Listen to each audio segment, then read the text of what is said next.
on stream. Hello, listeners, and welcome to Graveyard Rifts, Episode 3, Homebrew Shomebrew actual play campaign using the super ultra crunchy gonzo over-the-top 90s RPG system Rifts by Palladium. As usual, we do not claim any ownership of anything made by Palladium. It's their world, we're just playing in it. And I have with me today Rodney, who's playing Ozzie Smith. Rodney, say hi to the audience, and Hello, audience. Thanks for watching. And we have Taylor, who is playing Liv. Taylor, say hi to everyone. Hello. And then we have a couple special guest stars who are here to help us out because some people had conflicts. As we say, scheduling is the ultimate BBEG. We have a friend of the podcast, Zach, who, if you go back, he has an episode in season 1 if you want to listen to an interview about his experience. And he's going to be playing Jack Diamond today. Zach, say hello. Hi, Internet. And we have a new friend of the podcast who maybe we'll interview next season. We'll see. Named Ludo, who is playing Taggart. And Ludo, say hi to the audience. And if you have anything you want to plug, go for it. Howdy, strangers. Not at this time. Okay. Just a quick reminder before we get started.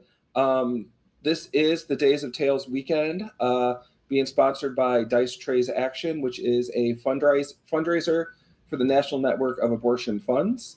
We encourage you to donate. Tomorrow, Rodney will be in a Actually, no, 5th edition I'm D&D not game that they're running as part of the fundraiser. Actually, And, no, I'm unfortunately not making that game. So. Oh, well, listen to the 5th edition D&D game anyway. And I am going to be running a Masks the New Generation one-shot that is going to be tomorrow night at 7 p.m. Eastern. So everybody, go to the Lion Knights Tiltify and Twitch and log in to check that out and donate some money if you want. They are doing some super awesome giveaways, so make sure to check out the Lion Knights Twitter to find out about some of those. There are just too many to list right now, and I'm going to have to memorize the script for tomorrow anyway. So I think what we're going to do to get started tonight is I'm going to do a quick recap of the last game because Andrew is a scoundrel and volunteered to do the recap, but then was unable to make it. So last game started with our heroes at their last night in Dodge City, also known as Skelletown. They headed out and ended up going to Dewberry Farm, where they met the farm inhabitants who were being harassed by a giant interdimensional beast called a Tipoca. After meeting the family and pointing out some trickery from Mayor Skeletor, the party went to fight the Tipoca. After a couple terrifying rounds, they managed to take it down. And then had a celebratory evening with the residents of Dewberry Farm. Afterwards, the group set out to continue on their quest to find Winter Song, the missing shaman from the Cheyenne Sioux Federation, and ended up meeting a group of traders, not traitors, traders, people who had goods to sell, where after a brief role-playing encounter, they discovered that Winter Song had been seen recently and had traveled west to his sweat lodge, which is located on a small island in the Platte River, to work some kind of big magic. As a bridge and, to alter a few things from last game, because I'm the GM, I get to decide what's canon.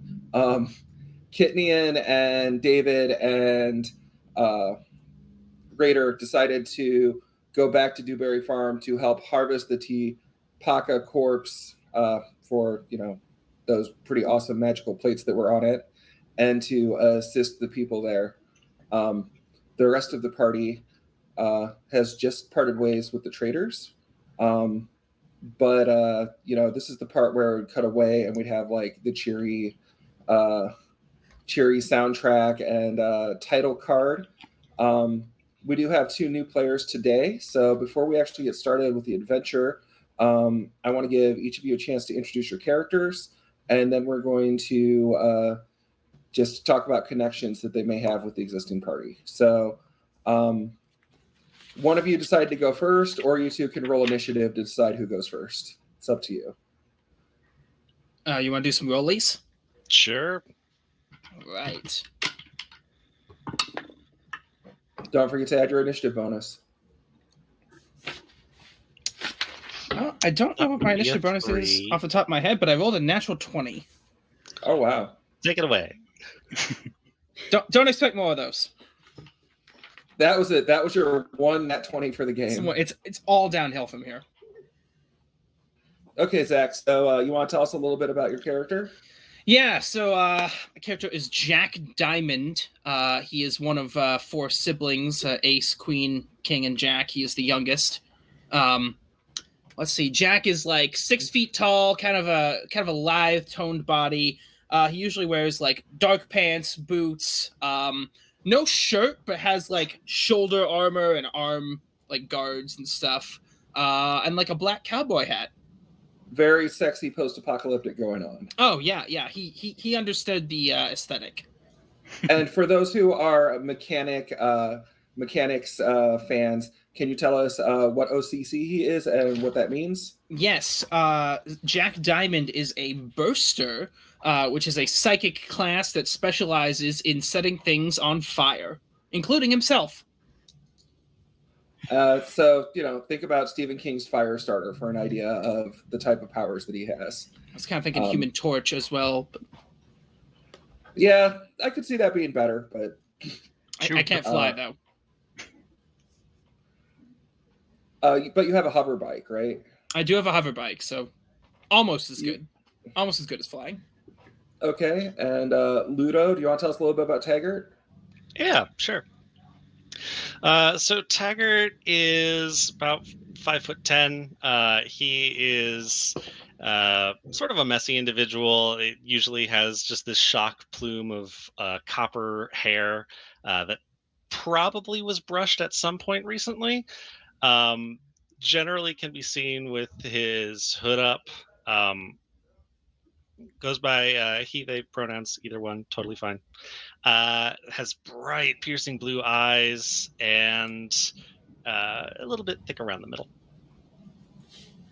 Which is unusual at RIFTS, so I mean that's he has some nice protection for when things get a little starvy in the winter. Okay, and so that's Taggart. Could you for the mechanically minded in the audience tell them for what mechanics class he is? He is a shifter, which primarily deals with rifts, portals, and hopefully benign entities therein. Probably not benign entities therein. And trying not to die in the process. I've spent a lot of time playing D&D 3.5. So those of you who have, he kind of reminds me of the Highbinder out of the Tome of Magic, the class that bonds with the vestiges to get stat increases and extra magical powers. So if that helps a little bit, I hope it does. Otherwise, this is just the more you know kind of moment. Also, probably the most important fact about them is they travel with a raccoon. Yes, Nibs. Oh. Name. What's the name? Nibs. Love it. Okay, and Jack, since you won initiative, Jack has had some kind of previous experience with either Ozzy or Liv. I want you to pick one of them and the two of you to discuss a little bit to see what that past medium was like. Oh man. Actually, wait. Before you do that, yeah. To help the special guests and the audience, could Rodney and Taylor tell us a little bit about Ozzy and Liv, just as a reminder? Do you have to roll? I'm gonna go to roll. I want to roll. Let's roll. You're going. It's you. Oh, I'm going. Wait, what did I get? I got a 17 too. So yeah. It'd probably be you anyway. Probably be me. My character's name is Ozzy Smith. He is a glitter boy from Colorado. That means he rides around into giant blue robot thing. He's a mech pilot. He's a collector of goods, aka he collects a lot of garbage because his people were traders. And they basically ransacked the Colorado mountains looking for stuff, which is how he found this Glitter Boy suit. And he is venturing out from his village to look for. He was looking for a new part for a solar generator because the town solar generator has failed and it powered the well and they can't get fresh water. And someone who knows how to install said part. Yes, we're looking for a repairman, hopefully. Maytag repairmen are hard to find even today. Imagine after the apocalypse. It's been thousands of years since the RIFTS thing, so yeah, it's going to be kind of hard to find somebody that knows this. So, but they sent him out, so hopefully he finds it. Okay, and can you remind us a little bit about Liv? Yeah, so Liv is about what did I say? She's 6 feet tall. She's a brown hair, always in a crown braid, and she is a juicer. So she is covered in weapons and mech at all times. So she's originally from Tolkien. She left at 17 to go join the Valkyries, which is a group of juicers, and fight to earn money. During that time, the Coalition came and destroyed Tolkien and killed my family. So I left my gang to kind of join basically anyone who wants to fight the Coalition. So I'm kind of wandering around. I'm the life of the party, but if anyone's from the Coalition or if anyone was from the Coalition who fought in Tolkien, I'm going to go out for them specifically. I forgot to mention. Everybody described their character. Ozzy's kind of on the shorter side, kind of 5'5". He's lean. He's all muscle. He hasn't seen very many good days of eating. He's of indiscriminate race. He just has kind of a darker skin and gray eyes and a mop of black hair. So that's Ozzy's description. Sorry about that. No worries. Thank you for that. Yep. And Jack, who have you run into before? And I want you guys to work out what exactly happened and how you walked away from that. Yeah. Well, maybe it would make sense if Jack and Liv fought some Coalition guys at one point. Mm-hmm. Just busted some heads. Okay. So was and this you said you had a motorcycle? Sorry. I do. I have a hovering motorcycle.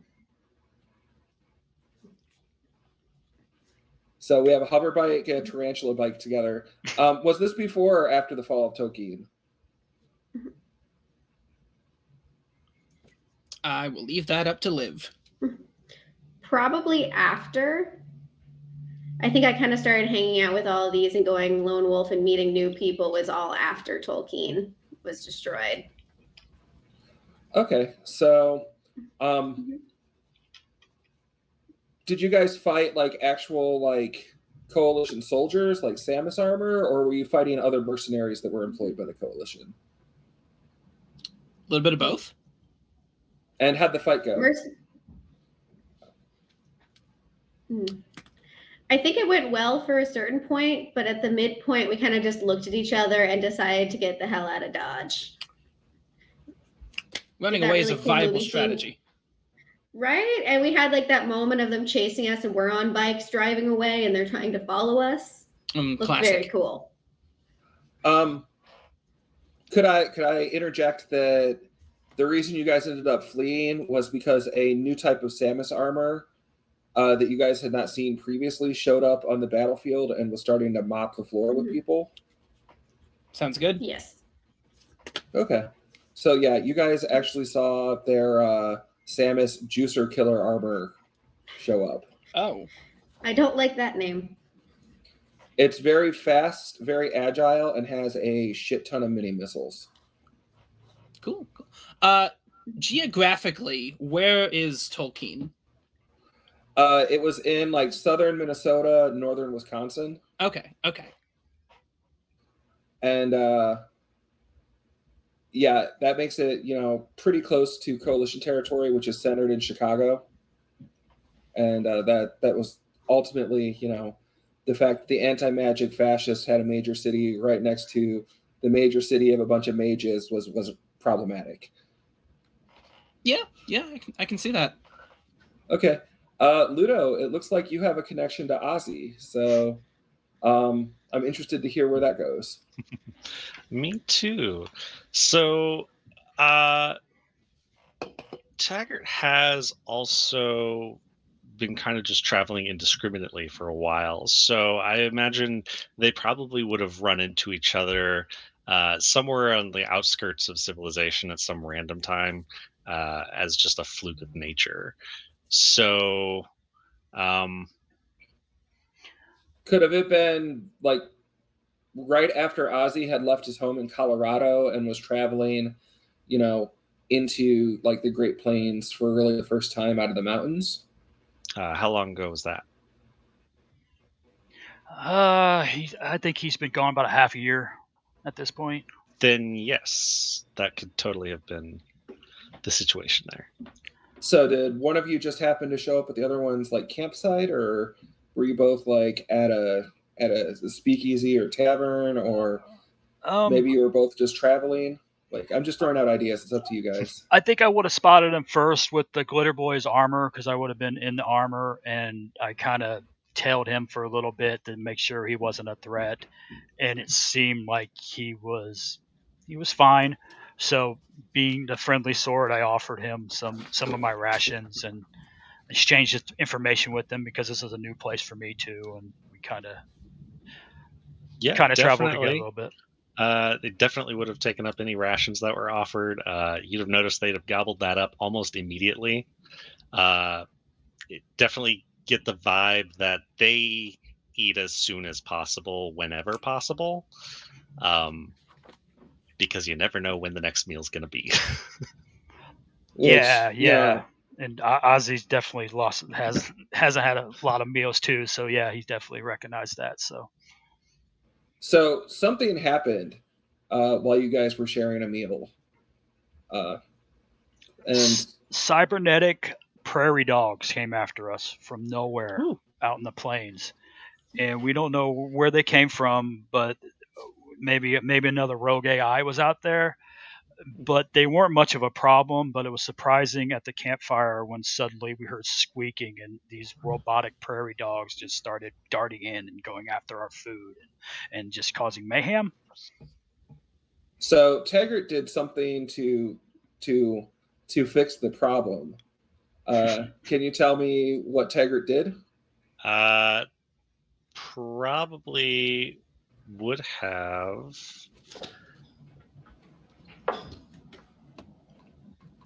I feel like his first instinct probably would have been throw up an energy field to provide some form of protection to keep them away. So could it be that you just used the energy field and provided protection and cover until Ozzy could suit up in the Glitter Boy armor and use the boom gun? Definitely. I feel like it'd be more like Ozzy just shot and the prairie dogs scattered. But this would have been Ozzy's first time actually seeing real magic, so this was quite the experience for him, and he's just like, "Whoa, what? Yeah, this person is my friend now." Okay, so the game starts out and Ozzy is bounding along using the jump jets in his Glitter Boy armor, and Liv is along with him on the tarantula armor. Like, we see them, tarantula bike. We see them going across the plains, but it opens on them, but then it is going to cut across to Ludo and Jack, who I believe are both on hover bikes. And you guys can see the jumping Glitter Boy in the distance. As I just by way of background for the audience, Ludo and Jack. I'm sorry, I keep reading the first name. Taggart and Jack are working together to try to find a missing Cheyenne Sioux Border Patrol party who went out of communication amidst a battle about 24 hours prior. So the two of you guys are on your bikes, and you are near the last set of coordinates that you have for them. They're still a bit west from here. Also, to just, since there's been a lot of traveling happening, to let everybody know, you guys are on the very southern edge of the Cheyenne Sioux Federation, which is kind of northwestern Nebraska, southeastern Wyoming type of area. Okay, and we just see a giant robot bounding towards us. Well, you see them in the distance. The robot's not headed directly towards you, but actually it's kind of heading in the direction of where you're heading. I just look over to Taggart and I say, do you reckon those have something to do with the missing border party? Probably recognize that glitter boy, right? Or are they like pretty indistinguishable?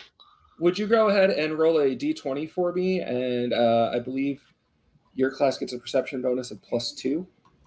Do we? That be under skills or? It would be under OCC abilities. No, we don't have it under there. I was wrong. No. Okay, just go ahead and do your d20 roll straight and let me know what you get. It's a nat 20. Oh, nice. Oh, so Ozzy, you have done something to customize this Glitter Boy armor. It could be a sticker, it could be some special paint or something. But there's something that Taggart recognizes from a distance. Would you tell us what that is? It is very blue. It is a royal blue chrome kind of color. So I don't know how many Glitter Boy armors you've seen, but I think most of those are kind of silver or gold. So it's very different. So it's you're going to notice that on the plains. You're going to notice when the sun catches it, it's going to be kind of blinding actually. Especially since Ozzy usually is out there with some old turtle wax he found, giving a good rub down after every battle.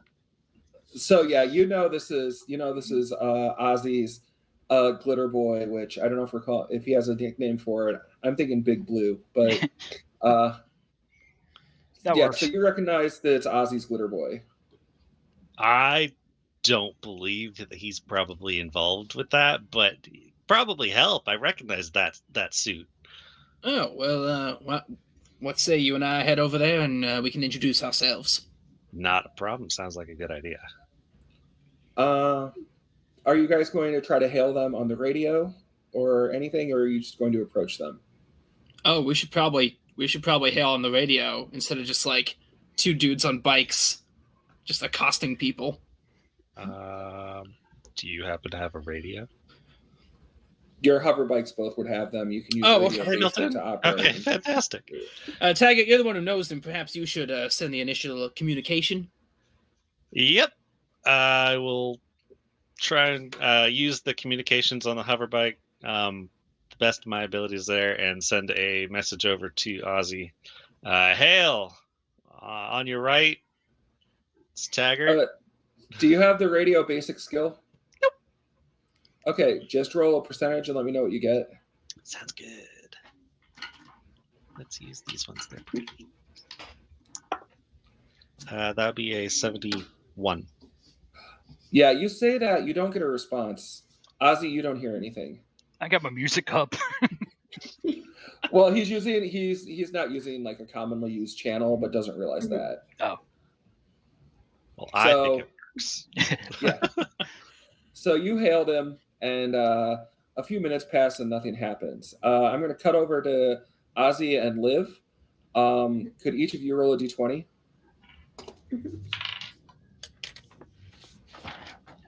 17 again.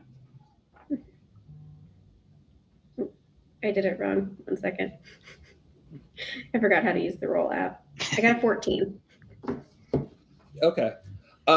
So Liv, you see that there are two people on hover bikes in the distance, and you can see that they have kind of diverted their course and are heading a little bit in your direction. You did not roll high enough to identify either of them, so you're just aware that they're hover bikes. Ozzy, you rolled high enough that you do recognize Taggart on the back of his hover bike heading towards you. All right, hold up my hand for Liv to stop. I think I know that person, Liv. That's a friend.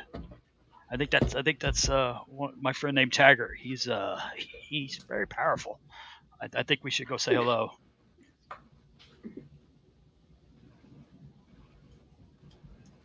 Okay. And then, are you gonna try them on the radio? Oh yeah. Let me. I'll give it a shot. Hello, Taggart. Are you there, my friend? Roll your radio basic. Oh, what's my radio basic? Do I have radio basic? Let's scroll You down don't, on the. I do. Does nobody have radio? I got land navigation. All right. We're not starting that The again. best skill. Yes, they are navigating across land to us. All right. So you know how to like Across the skywrite, air, but smoke signals. I have Morse code. I got a 98 on my.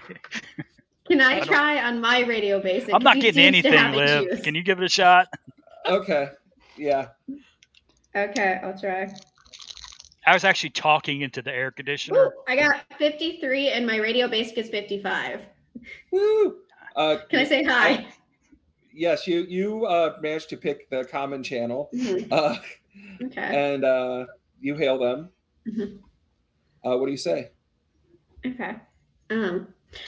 Hey, do you guys know someone named Ozzy? Because he thinks you're friends. She's And an then just invitation, answer. so you That's don't all need I to roll say. anymore. I just gesture vaguely at Taggart. Hmm. so I definitely heard that, and then we're tuned together now. Yes, you're on the same channel now. Mhm. Ah, fantastic. Yes, I do. Friend is yes. Okay, so what are you guys doing out in this area? Do you want to explain that one, Jack? Or we're looking for somebody. I mean, yeah. Tell him about the border patrol, Wait, which border patrol? the Cheyenne Sioux one that we're looking for. Right. Yes, that's who they are. Yeah. So there's a border patrol that we're trying to find, and hypothetically they're out here somewhere that I've recently seen. And maybe you might have spotted them. That'd be fantastic if you have. Solve all our problems there. But if not, it's cool. We'll find them eventually. Cheyenne Okay. Sioux, anyone out there seen anything? Well, we were looking for information kind of the same vein. If you see that giant glitter boy hopping through the meadow, if you want to come over that direction, we can probably meet up and share some information if you're up for it. Yeah, already headed that way, actually. Okay, cool. I'm on the motorcycle driving circles around the glitter boy. Ground travel.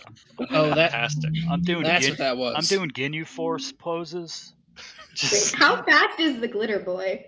Like, what's your top mile per hour? that's a good question. I thought he went like 60 or something. Okay, because I go I'm- 300 miles per hour on my motorbike, and I want to know if I can do like little figure eights between your feet as you're running. I think you can. I think I'm slow I'm enough. 100% doing that because I want to protect you, but I'm also bored. Yeah, I'm not so sure the glitter boy. I know we've talked about it before. I know I can keep up. Do you run at 60 miles per hour, and if you're doing the leap thing, you can do up to 80 miles per hour. Okay. Cool. So Using I'm the going jump 300 jets. around you in circles as you do that. I'm picturing like Roadrunner. Yeah. Okay, so you guys meet up, and that oppressive heat wave that's been going on is still going on. So it feels like when you do get an occasional breeze, it's more like opening an oven door than the type of refreshing movement of air you would expect on the plains. You guys end up meeting up in a spot where the remains of a pre-RIFTS oil rig are set up, and it's like I said, it's very dry, it's very flat. There aren't any clouds in the sky, and you guys both come to a stop in this like hot, dusty, gross moment. I Luckily, all of you guys have environmental body armor, so it actually keeps you at a reasonable temperature. But you guys are still aware of the outside. I'm probably doing fine because I'm impervious to fire. Mhm. It's probably just like a nice day in the park for me. I get out of the glitter boy suit and just cans and rubbish fall out with me. like someone that's been living in their car. It's just junk just tumbles out. Like, hey guys, how's it going? A bunch of energy drink cans. Yeah, just Your red tea polka. look, we fought this. And we won. And we won. You fought a pack of red tea polka energy drinks. No, Well, just one. I'm sorry. You fought one red tea polka energy drink. No, we fought an actual Tapoka, like a living Tapoka. And I'm sorry. Wow. My name. Who are you? Wait, I know Taggart. Hello, Taggart. Howdy. My name's Ozzy. This is Liv. I have who to might you ask be? because of my obsession with them. Is your familiar doing anything right now?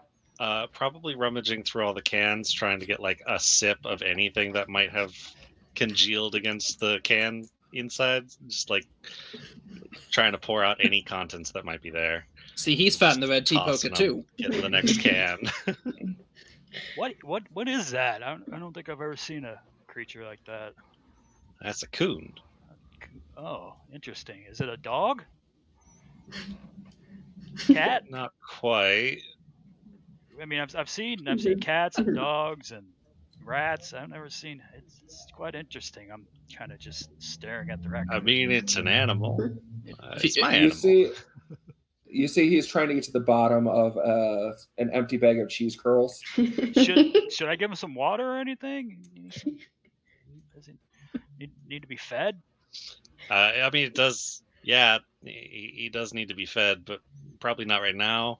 I've got rations for him set aside. He's usually pretty good, but Okay. not sensing any hunger off him at the moment. I think he's just curious, so we're All right. good. Okay. Unless you have a full can of that, I'll take one of those. Actually, I might. In my pile of It's junk. since it's just flavor, I'll say yes. Yeah, here you go. Here's one. I found a cache of them a couple years back, so they might be a little flat, but yeah. Well, didn't you guys find a bunch of tequila in the previous game? We did, but I think Liv drank all of it. I am not giving my. We also used it for the fire. Well, I'm just saying there could have been a case of Red Bull with it. It could have been. Well, That's Red Tea true. Polka, sorry. We need to do Mhm. ads for this. Red Tapoka. Oh yeah, I think I would have discovered that I could mix it with the vodka, and that would have gone away quickly as well. Dangerous. Ludo and Jack, just to let you know, you guys do have the coordinates where the Border Patrol party last was. You can roll land navigation to see if you can figure out where that is from here. Hell, A percentage, Sure. right? Sure. Yep. we need to rename the game Land Navigation. When I uploaded it to YouTube, which everybody check out our YouTube page, we got links up on our social media. I did the subtitles for episode 2 was land navigation. I feel like this episode is going to be a Red Tea Polka. It's either that or it's going to be the Adventure of Nibs. It gives you carapace and horns. All right. If I have 2 zeros on my percentage die, is that That's 100 and definitely a failure. cool? I don't know where this place is. I rolled 2 zeros and a 6. Wouldn't that just be So- 6? Yep. So I'm pretty sure that's going to be below your percentage on land navigation. Okay, yeah, wait, it's, hold on, because I rolled 2 zeros and a 9. So you Oh, I rolled thought you said just you were- 9. Yeah. Okay, I thought okay. you were saying you rolled all zeros. I'm sorry. No, that's sorry. Zeros in the tens and a digit in the singles. That would be a 9. Okay. Okay, so you guys both know it is the coordinates. The last site that they had coordinates for the Border Patrol party is about 5 miles northwest of here. Actually, just west of here, because northwest wouldn't make sense with the direction of travel. I guess we'll show them the coordinates and the information we have, and just does this seem like it's sort of in Congress with your objective? Are you guys getting paid? Are you getting paid for this? Are we getting paid for this? Yes, that's where your starting credits came from. Who paid you? And it was that freaking mayor. You guys are being paid by the Chieftains Council of the Federation of the Cheyenne Sioux Federation. Do you know where the chief is? Because we're trying to find him. We've seen him probably pretty recently then, right? If we're getting paid by him. No, wait, we're looking for a shaman. Oh. Yeah, let me give you guys a little bit of geopolitical knowledge here. The Cheyenne Sioux Federation is actually a whole group of Native American tribes that have gotten together to help one another survive. They use technology, they use magic. You know, they're like a loosely affiliated group of city-states is basically how it ends up being. Kind of like the Iroquois? Yeah. And the group that's in charge of them is actually like they're called the Council of Chiefs, and there's one from each group, and they usually have a speaker and they speak as a group. Winter Song, the shaman that Ozzy and Liv are looking for, is not a chief. He's just a person from the Cheyenne Sioux Federation who's very well known in the League of Free Cities. Have we met them? Have your characters been doing a good amount of work in this region, or do you picture your characters having just traveled here recently? I'd say pretty recent for Jack. Probably just a recent fling. Kind of always looking for work, so I am going to roll a random chance to see if either of you have met him. And I rolled Taggart first. He has not. And Ozzy, Jack has not. You guys have never met this Winter Song person. Alrighty. But, you know, if you guys are looking for his sweat lodge in the Platte, the direction they're going is not out of your way. Well, this is going to sound abrupt, but I've always been taught that 4 guns are better than 2, even though we have a lot more than that. So how about we all team up? I think Liv has more than that. Oh, that's on my bike alone. Yeah. With counting Liv, 20 guns are better than. Okay. Yeah, I'm gonna pull out my flask, which has some of the last of the vodka, and kind of pass it over to Jack, who's my friend, and be like, "See, we're pretty cool. This could be fun." I'm certainly amenable to some sort of team up, and I take a short sip of the flask, very careful with it, because I can set things on fire, and alcohol is very flammable. Mm-hmm. Okay. If you agree, then I hug him. He hugs back. At that moment, a firework, like a flare, explodes up in the sky about 3 miles west of here. Okay. Good. Oh. Wait, what direction are we going from the travelers? Like, is this where they are? The travelers? The traders, sorry. The traders were going south from here because they were heading towards Dewberry Farm. Okay, so it's not going to be them. Friends of yours? Could I get on the radio and see if I can hear anybody? Yeah, roll radio basic. Oh, also, everybody make sure you're noting when you get successful skill checks. I'm going to need that when I calculate experience later. Yep. Okay. I got an 11 under my 55, so yeah. You hail on like all of the channels, and one of the last ones you check, you actually get a connection, and what you hear is what sounds like snarling and metal breaking, and just like somebody's just holding the button down. I've never heard this station before. This doesn't sound good. Good, everybody. It's some of that there new metal. Juicer music. It sounds like. Can they hear the radio, or am I like have an earpiece up? I think it's up to you stylistically. What do you prefer? I think that it's coming. I'm inside the mech, or I'm inside the Glitter Boy suit, and it's actually coming out of speakers on the front of it. Because I figured the Glitter Boy has like a megaphone feature. Yeah. So. So yeah, you guys hear what sounds like some metal breaking and a bunch of snarls. Anybody have like animal handling or something? Figure out what that sounds like.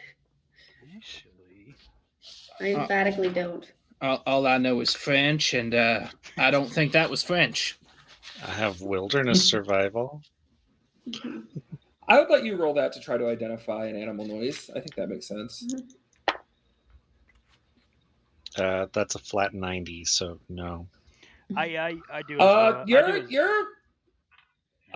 Taggart, you're pretty sure that it's a bear or several bears. Oh, God. Oh, it's a bears. Bears Definitely. have bears. Those bears are in trouble. We need to save them. They could be endangered. They might be preventing wildfires. With a flare gun? In a dry, hot place? They're They not shot very it up in good the at air. it, but Fire they're with trying. fire, right? That's why they need us. You gotta- Only you can prevent wildfire.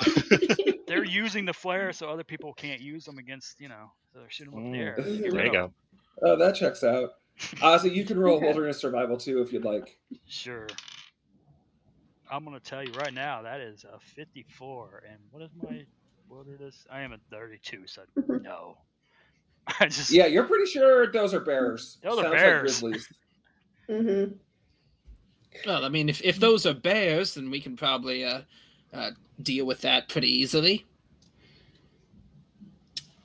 I mean, Sure. how many bears could we Did that sound like a lot of bears or like one very angry bear? A lot. Alright. I mean, how many bears could it be? How many bears are there? Three? In the world? 3?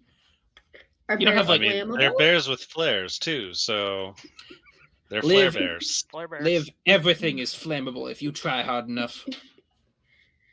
Liv's just gonna nod along like that was really deep.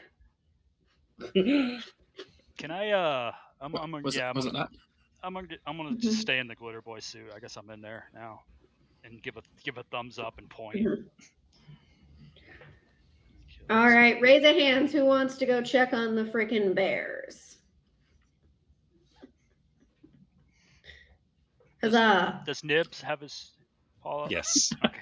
We their vote paw. together. Okay. Oh. Aw, That's so cute. I would kill for Nibs. That was quick. It doesn't take a lot for Liv.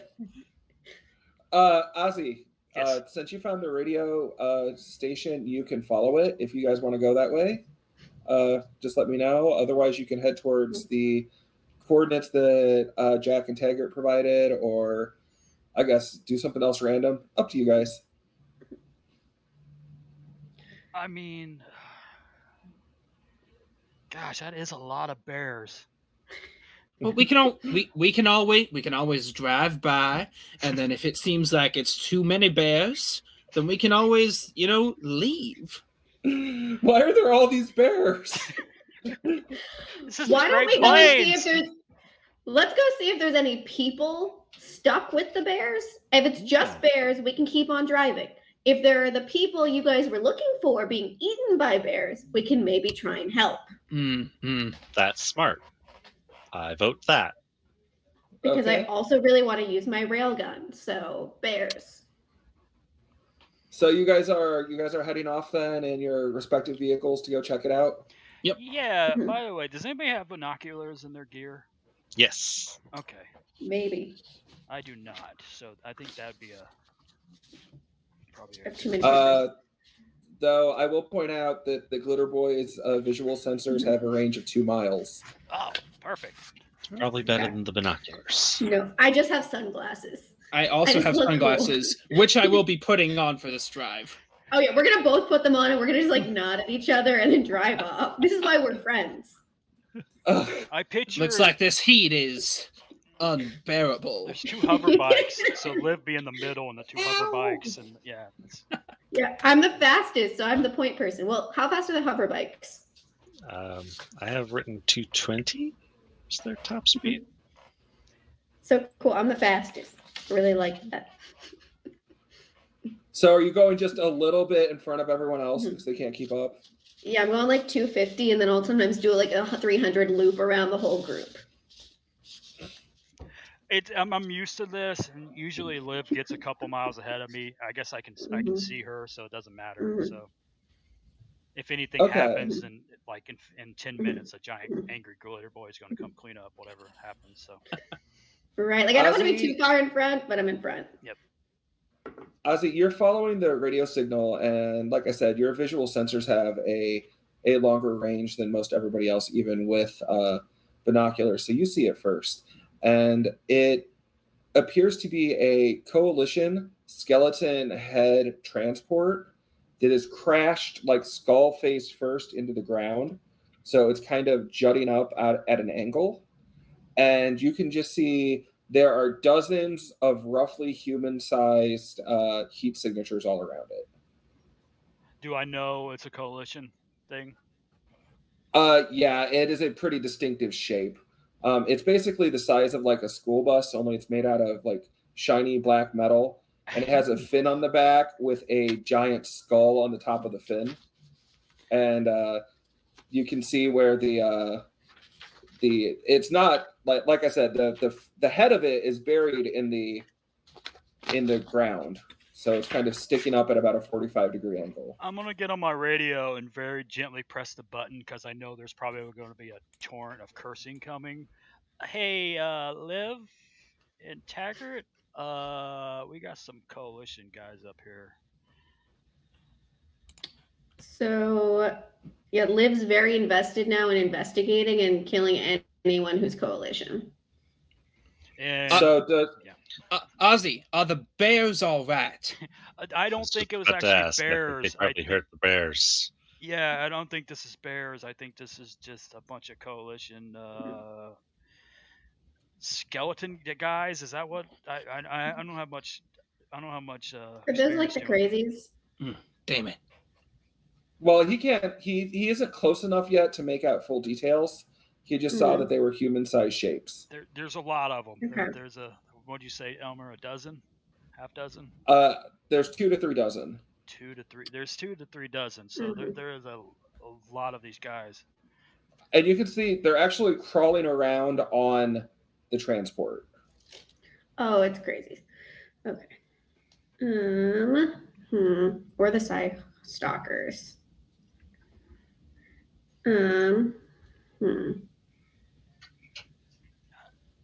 As much as your urge to kill these creatures, I would urge caution because usually coalition don't travel alone.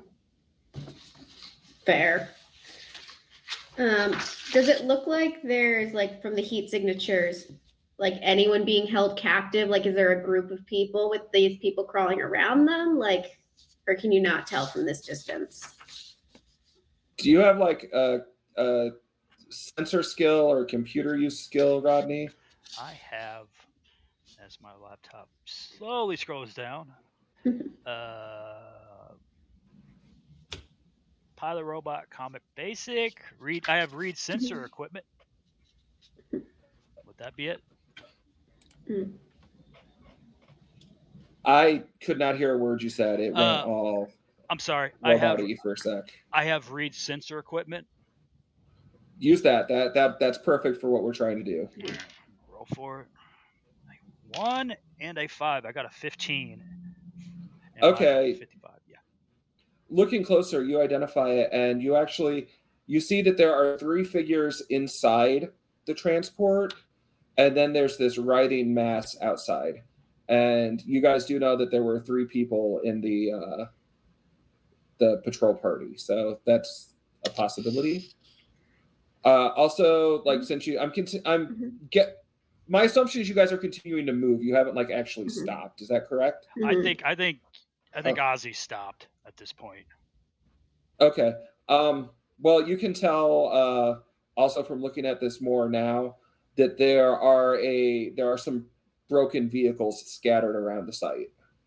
I'd say if Elmer, we probably make a rule that Ozzy probably has to stop to use his sensors. That would probably make sense to scan. I don't think he'd be able to operate the mech and drive at the same time. Like he could see. I think he'd be able to like kind of get a basic like there's people out there, but actually do like an actual scan. He'd have to stop, like stare at like screen, but that's up to you. My feeling is that's not necessary. This is really advanced technology, so I think you should be able to use your scanners while moving. Okay. However, if you prefer to have that be a quirk of Big Blue, more power to you. It's up to you to decide about your own power.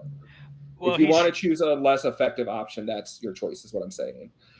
Ozzy's not too familiar with it. Maybe he'll kind of learn as it goes on that he can learn to read it better. He's still kind of getting used to Big Blue. So. Okay, so yeah, you've stopped. I'm assuming you guys are communicating with each other over radio. So I'm relaying. You communicate that there are broken vehicles and there are 3 people inside the transport. And now that you've managed to get a better scan with the sensors, there are 30 people outside. Okay. That's quite the crowd we've got out going on over here. Can I use like intelligence or land navigation to try and see if there's a good way that we can kind of like get like sneak attack kind of? Is there any like ground covering or anything we can use to get an advantage? Roll intelligence. If you can use intelligence. Okay. Nope, I got a 79 and my intelligence is 37. Yeah, the area is pretty flat and featureless. You don't really see any advantages you could get for the battlefield selection. Okay. Taggart, I think you would be aware of this based on shifter senses. There is a very weak ley line running through this area. Specifically, I only sense rifts, not ley lines. Okay. So I will drop that information out of my brain. No, I'll let you have it. I gave it to you already. I don't want you to pretend you don't know something you do, but I'll keep that in mind in the future. I can sense rifts up to like 2 miles or something like that. And if I'm in a ley line, I can sense a rift anywhere along that ley line ad infinitum, but not the ley lines themselves. I cannot sense those.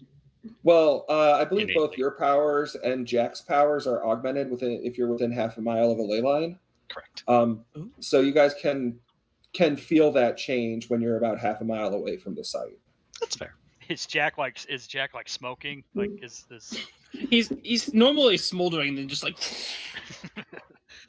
I like to think there's just like little embers like coming off him while he's driving. I think we're near a ley line. Are you sure it's just not the heat again? I'm pretty sure. Okay. But when you guys get within a mile, the rest of you can actually see the site, and you see that there are a bunch of humans who are wearing light MDC Coalition armor that are crawling all over the transport, and you guys can see it looks like they're trying to rip it apart. Does it look like they've been inside of it? Well, you can tell from here that it's sealed off, that's closed. So whoever's inside has it completely sealed. And just to give you an idea about these transports, it could take several shots directly from a boom gun without being broken. Nice. About how far away from the transport are we at this point? At this point, you guys are about half a mile. So you're at the very edge of that ley line radius. Well, when you say they're crawling over it, is that like normal? Is that like, is it normal for someone who's been in a transport accident to be crawling over it, or is this some like inhuman thing? Think about like if you dropped a piece of candy on top of an anthill. Oh, Like, can we tell, like, are these like crazies or sidewalkers? Like, are we close enough to notice like the aesthetic choices? I'll let you roll a d20. Okay. Just a straight d20 roll. Okay. 13. Looking from here, it looks like grunt armor. So just regular like field foot soldiers for the coalition. And you can also see, well, actually, I'm going to give you guys more details since you guys all have pretty good senses. You can see the creatures are the I'm calling them creatures. The wearing coalition armor are crawling all over the transport, and you actually see one of them with its hands ripping at a hole in the side of the transport and just like snaps off a piece of the metal, and then it's trying to do so again. And they're moving very frantically, and you can see where a lot of them visibly have broken bones but are still just using the limbs. If anybody would like to roll either lore, demons, and monsters, or lore, magic, if you have a different lore you think might make sense, go for it. Taggart, if you would prefer, you can use your lore dimensions if it's better.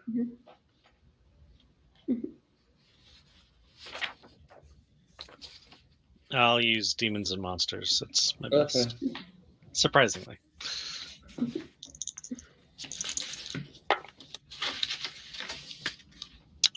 That's a success. That's a 2. Nice. These, you have run into these sometime in the past. It's up to you, like what that's like. But these creatures are actually called the Hungry Dead. They are dead humans that have been animated by spirits called from another dimension, and granted they have supernatural like toughness. Like they can take shots from energy rifles and energy pistols and keep going, and they have their actual strength doesn't line up with how tough they are. So they can do mega damage, but they generally aren't as tough. Like they can't inflict as much damage as a lot of mega damage creatures, but you know, since they do inflict mega damage, they can kill regular people and regular animals very easily. And seeing one of these creatures is generally a sign that somebody nearby knows how to contact beings from Dival. I will communicate that over our communications.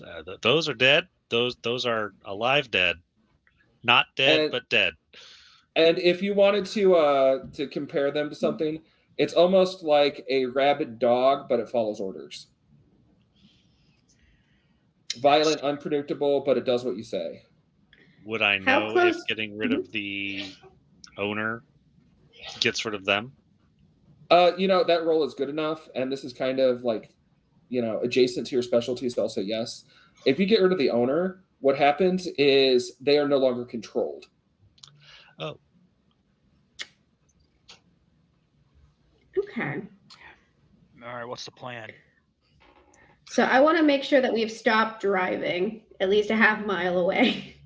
Oh, I also want to point out, since you guys are a half mile away and you can see more clearly now, the wreckage around are clearly broken hover bikes,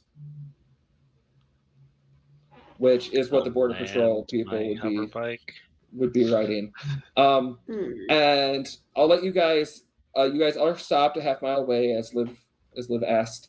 But it is an hour in, so this is traditionally time for our first bathroom break. So let's take 5 minutes, cue up some hold music, and everyone go to the bathroom or get a beverage or do whatever it is you need to do. All right.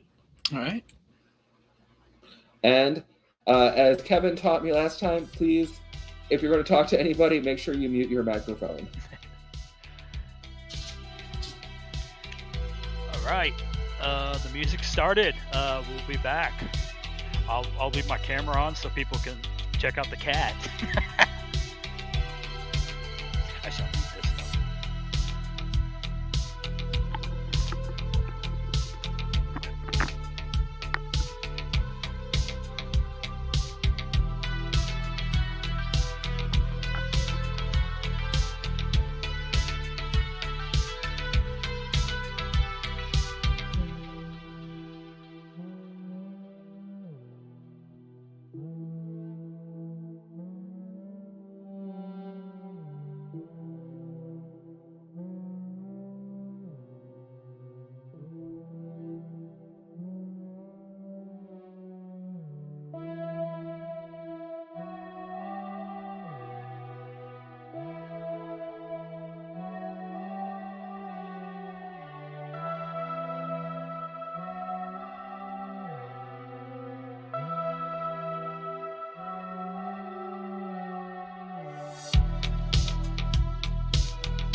Done. Okay.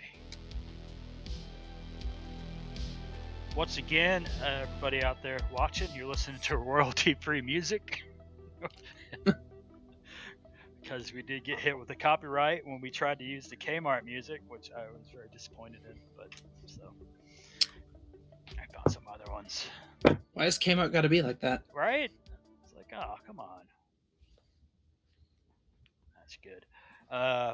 Hopefully, end of the year, I am getting new hardware. And once I get new hardware, the stream will be upgraded and we'll have fancy graphics, people's names under it, and all that cool stuff. So it's coming. Ooh. Stay tuned. I wasn't told about this, and I'm excited. Yeah. Yeah, I'm thinking about having someone make us custom backgrounds too. Like I found some post-apocalyptic open source art. Well, hopefully open source. Google said it was at least. To use as my background for now. But you don't want the people to see Danny DeVito anymore? He can be part of the background. That's Actually, true. when I've tried using the auto-generated background, when he's back there, the camera actually has trouble it'll do his face and my face at the same time. It's like it reads him as there, so that's always fun. You got to do a background that like plays into the Danny DeVito thing, so it looks like he's holding like like the One Ring or like a spirit bomb. That'd be perfect to give him some Goku hair. I actually had to rearrange because I had some coats hanging on the back of my door, and my virtual background from work, it occasionally just looked like the Grim Reaper was like right here behind me. But that's perfect for your aesthetic, what you're going for work, right? No, I'm all friendly at work, so people don't suspect anything. Right, you're super friendly, but at the same time, with the Grim Reaper in the background, they know what's up. They're like, oh, that'd be great. That'd be great for like an estate planning firm. It's coming. I was going to ask oh you, man, Zach, I was you actually need to going to start an ask estate you and Zach, what kind of Zoom backgrounds do you usually get? Do people just use their house backgrounds, or are they like, or they use the? Because I'm sure you guys have been in many Zoom meetings at this point. Most of the people I deal with use the defaults that are auto-loaded in the program. So it looks like everyone lives in this same really upscale loft apartment. So like I tease clients about moving into one another's apartments. Hey, we have another client that used to live there. Oh man! Actually, Ludo, I should ask you too, because I'm sure you've dealt with this on the kind of Zoom backgrounds you've kind of seen over the last year or so, or a couple years since we've been with the pandemic. I'm sure you've seen your share of fun ones.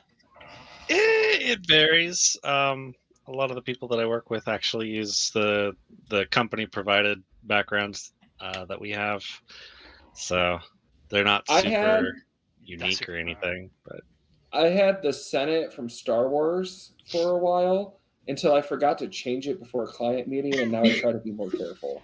The client was cool with it, but it was kind of embarrassing. Well, what kind of it depends what kind of startup it was. Yeah, that's one of the nice things about the business I work in. Most of my clients are pretty laid back about things. Yeah.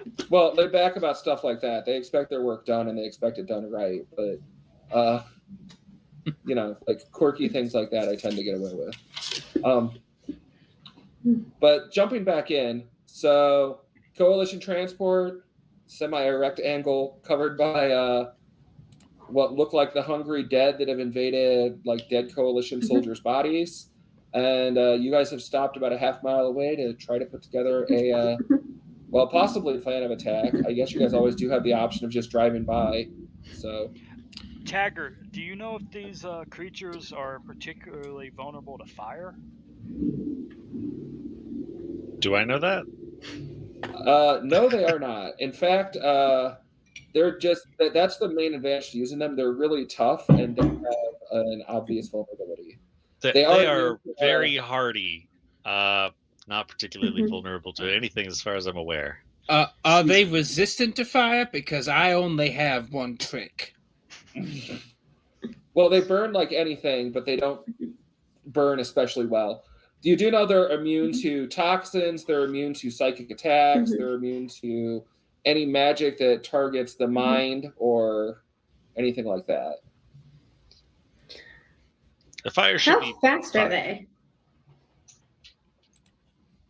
They're I feel bad because I'm talking for Taggart, but they're like shambling. They're not super fast. Not fast at all. Okay. But they're tough and they hurt. Don't let them hit you. Okay. So if we're half a mile away, how many feet is that?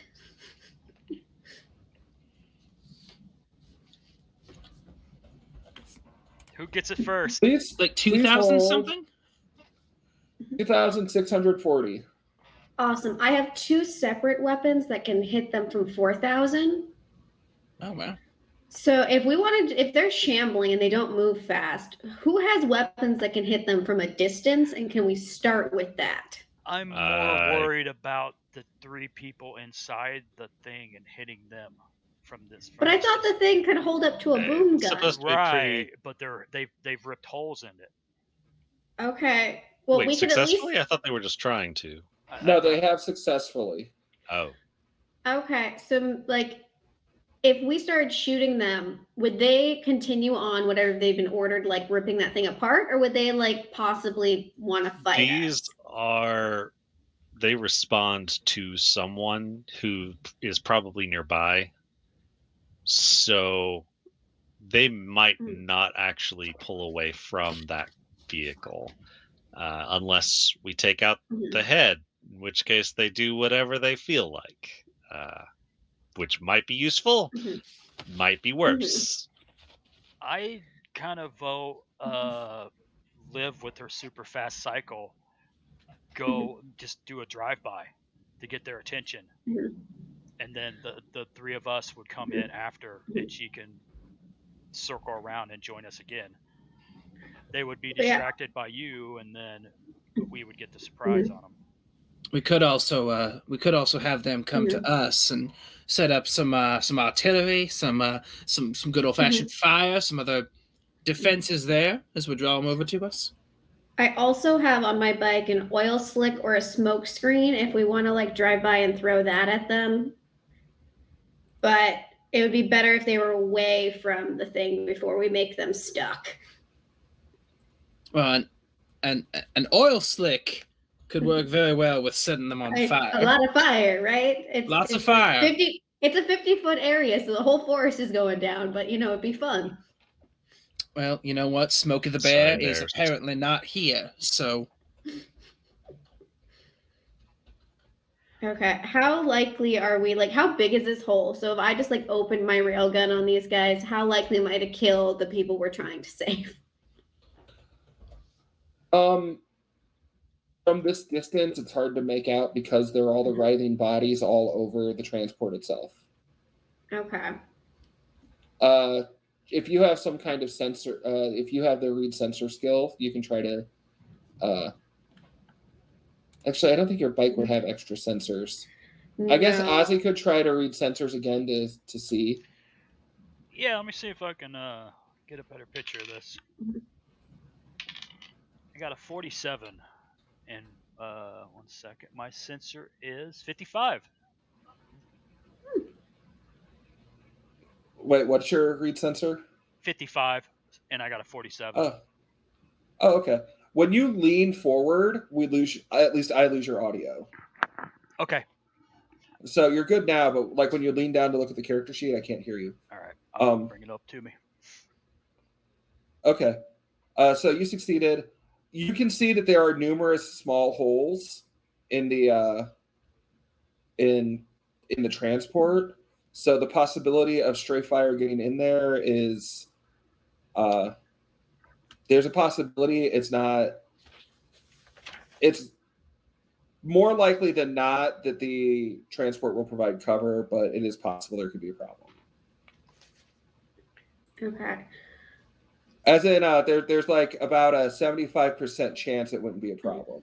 You estimate. Okay. That puts out the. I don't want to use the boom gun then.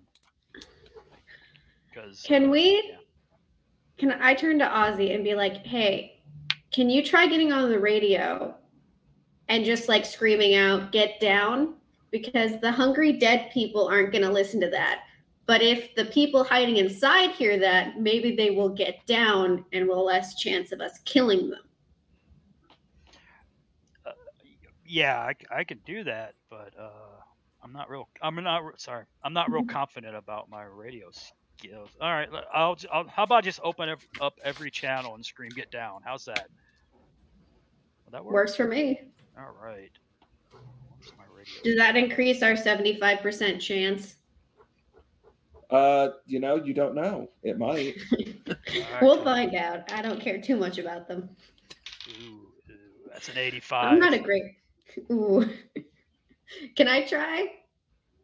We all can try. Everybody get on the radio. Okay. I mean, it can hurt, but yeah.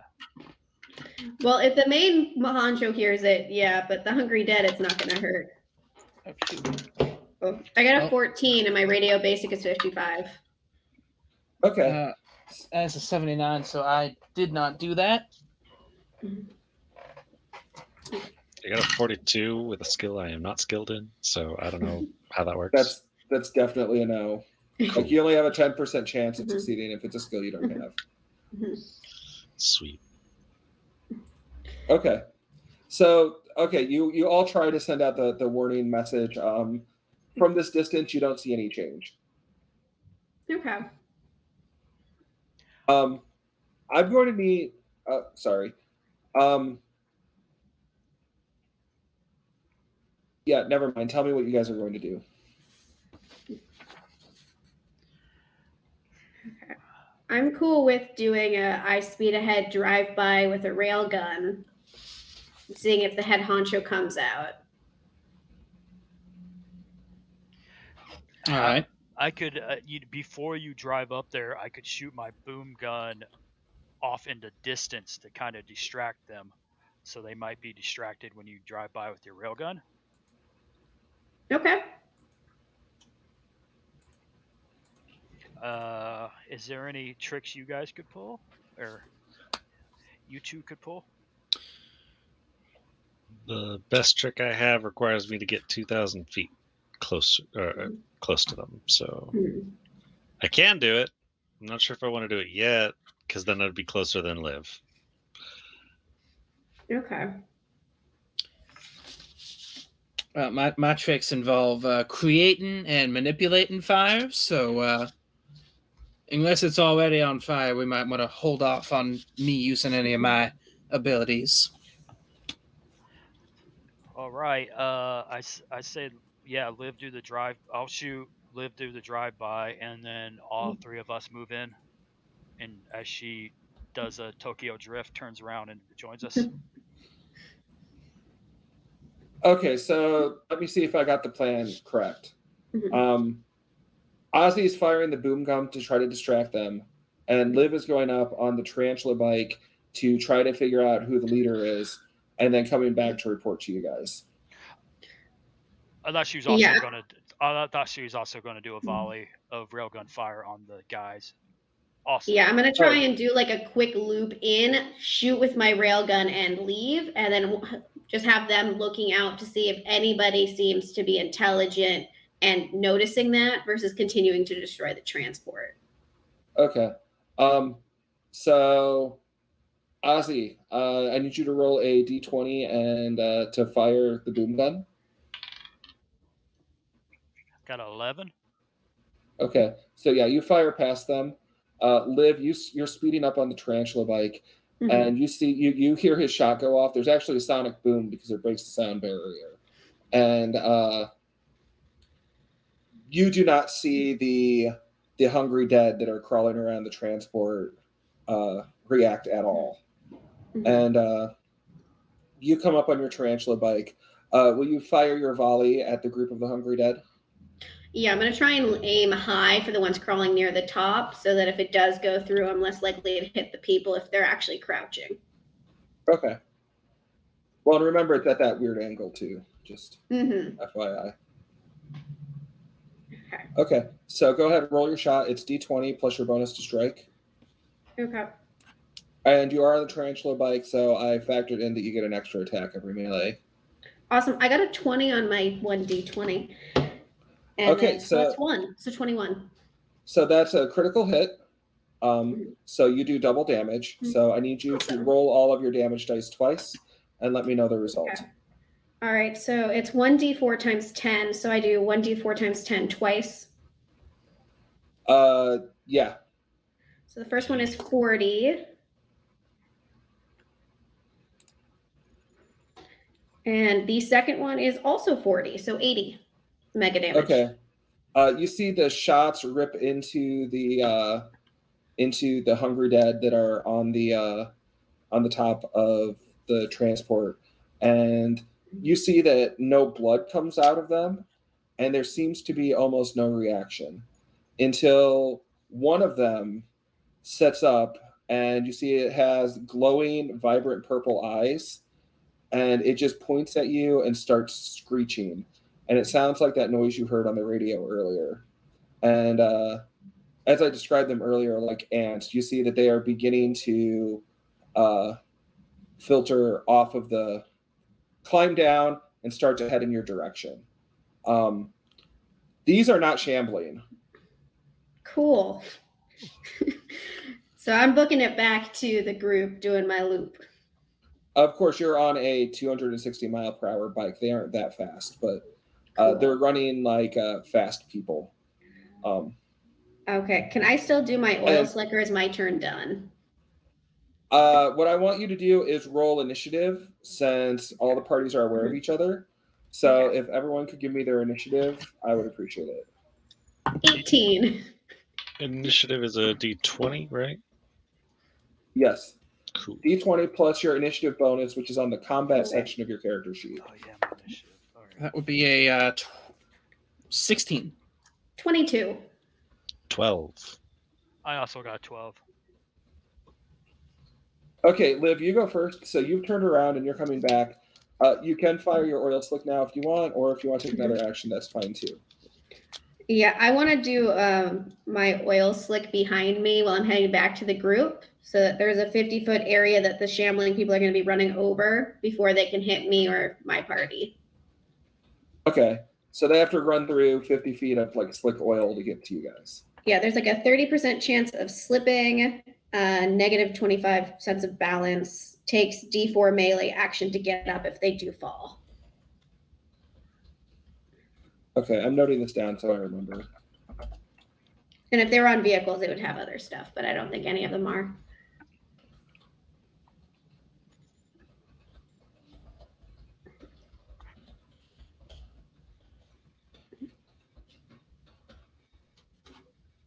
Okay.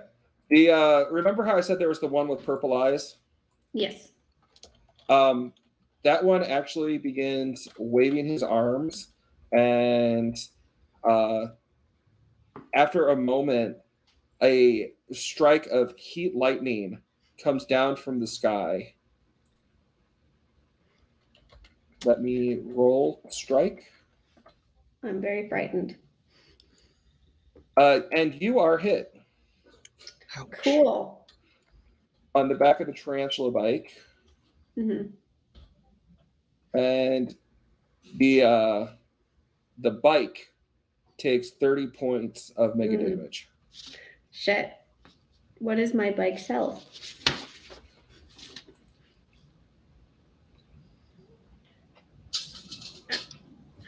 Okay, I don't have my bike's health listed, so I don't know if that killed my bike or not. That is not going to kill your bike, but it's probably a good chunk of its.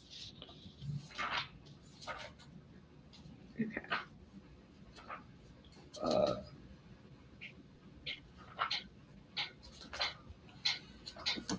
Yeah, it's the Juicer Tarantula bike, right? Yes. Do you have a page number for it? No, I did at one point. Let me look.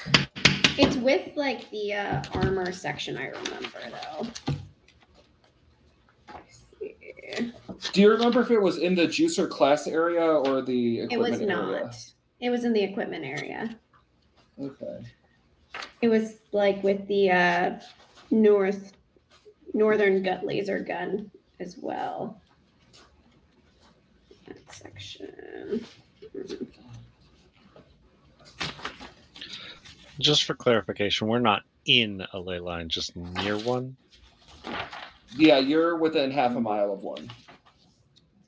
Does that quantify as in, or as in I can draw from it, or no? You aren't close enough to draw from it, but you do get the increased damage and things. Okay. I am not seeing the tarantula bike in here. I'm trying to remember where it is.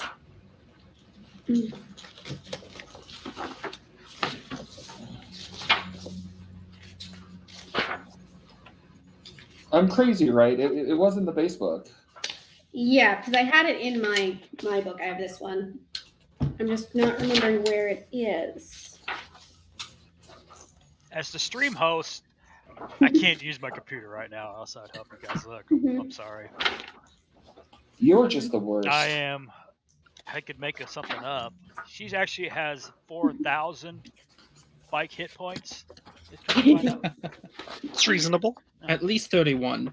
I don't know. I might have it saved on my phone. I was looking at the PDFs. Sorry. It's okay. If we can't find it in the next like couple seconds, Mhm. I'm just gonna roll for now that it has the same amount of hit points as a hover bike. Okay. Copyright think being of- what it is, I would put on Jeopardy music right now. But Could you sing I mean- it poorly? You can do what, like 10 seconds of it? yeah, I think, but I don't want to risk it because I think it'd be fine on right now on Twitch, but later on when we upload it to YouTube, those guys will just any little thing will get on you. Mm-hmm. Okay, I found one on the wiki. Okay. Which it says the main body is 100, the wheels are 12 each, the thruster is 25, and weapons are 15 each. Then you took 30 damage to the main body because 30 he's not damage doing a to cold body, shot. okay. And this was heat lightning. Yes. So, how's that? Is so like a fire lightning? Is that how? Would it light my oil slick on fire? No, it's still electrical damage. Okay. But that was their turn. And Jack, you're next. Jack, you see this is all half a mile away. Like I said, you see Liv is on her way back. The Hungry Dead are beginning to swarm off of the bottom of the Coalition transport, except for one of them's remaining perched on the top that seems to have just struck Liv with a lightning bolt. Well, shit. Can I get close enough? Can I get within like 120 feet of the oil slick? As long as you are on your hover bike, because Yeah. those things are super fast. So we're going to say you can close that Okay. area as an action. All right. Okay, so you get there. So, let me know what the timing on this is. I want to like set the oil slick on fire as these Hungry Dead are walking across it. But mechanically, what would I have to do for that? What we'll do is we'll wait for the Hungry Dead to get there, and I believe you would have to like fire a firebolt into it. I was planning on doing fire eruption. Oh, a fire eruption would be a valid way to do that too. It's limited to 20 square feet, but anything combustible will catch fire within 1d4 rounds. Yeah. So what we'll do is when you do the eruption, you're going to roll 1d4 to see how long it's going to take for the rest of the oil to catch on fire. Okay. And we're going to more or less give you advantage on that since oil is highly flammable. So we'll have you roll 2d4 and use the better. All right. Yeah, sounds good. So we're going to steal that from modern D&D. Taggart, what's your physical prowess? That would be an 8. Ozzy, what's your physical prowess? 14. Okay, you go next. What are you doing? Me, Ozzy. I am still half a mile away, so I am going to leap and bound towards them, and then I am going to. Can I make an attack, or am I just getting there? Okay, what are you going to try to like actually go through the oil slick and go all the way to them? Well, is the oil slick covering the whole area now? Like, like the thing the guy's standing on top of? Okay, there's the area where there's the transport with the guy on it. Yes. Liv didn't go all the way to the base of the transport, so there's a distance away from it. Then there's the oil slick, and then there's a little bit of distance, and then there's Jack. I'm trying to get to the guy who did the lightning. So do I have to go to the oil slick to get to him? You can go around it. Or can I jump over it? It's only 50 feet.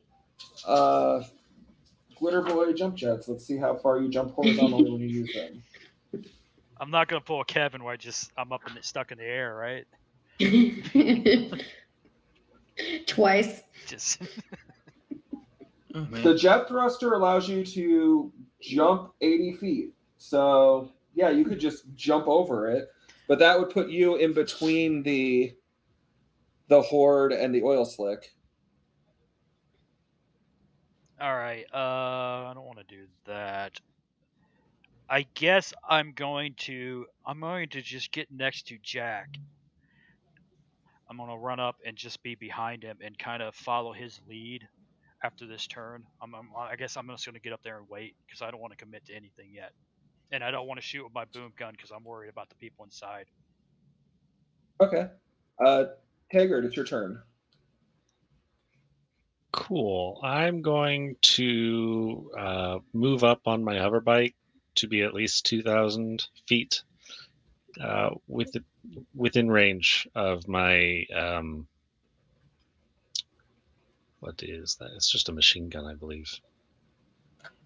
Yeah, and just unleash a burst on these shambly things. These jerks. Let's just call them jerks. Yes, the These jerks. jerks. Okay. I'm sorry, what were you attacking them with again? A machine gun mounted on my Okay. hover cycle. I'm not proficient in this. How does that affect it? Roll a strike, and you're going to have a -2 penalty. Okay. It's just a d20 still, right? Mm-hmm. Okay. So natural 17, so that would be a 15. You hit. Go ahead and roll your machine gun damage.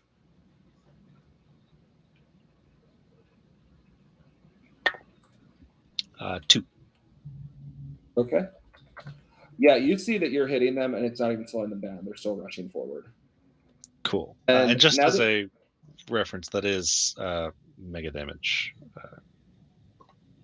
Yes, thank you for telling me. I did know already. I figured. I don't know. But These I things, so appreciate the reminder.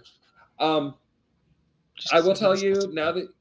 now that you're up closer and you're getting a closer look at them, you can see that they're the subject of some sort of augmentation spell. That's why they're moving differently than you predicted. Ozzy wouldn't know that though, right? He doesn't know anything about magic. Taggart to be the only person who'd know. Okay. And you see that they're surging forward. They surge onto the oil slick, and give me just a second. Want me to start the Benny Hill music?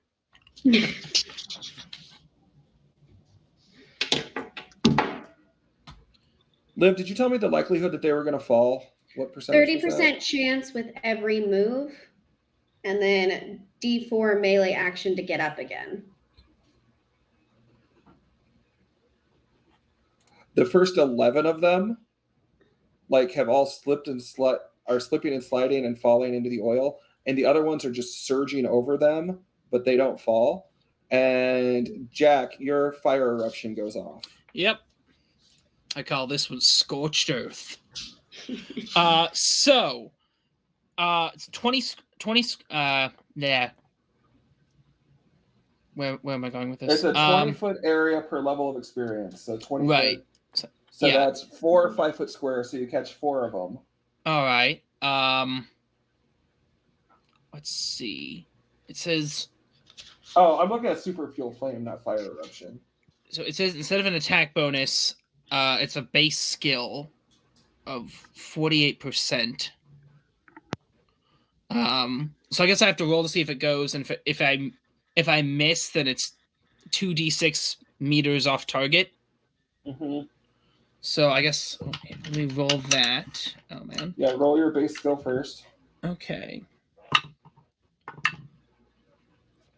Oh man. Okay. Base skill. Wait. 48%. Oh, okay. I rolled a 49. So. So you miss. So roll 2d6. All right. I mean, it's oil. I feel like it's okay. It's 6 meters or yards off. So that's 18 feet. It's 20-foot radius in the middle of a 50-foot radius. So it's still inside the oil when it goes off. Cool. This is more to whom it may concern anyway. So, and I'm gonna burn. Pun not intended. I'm gonna burn 20 ISP, so that this does 1 mega damage.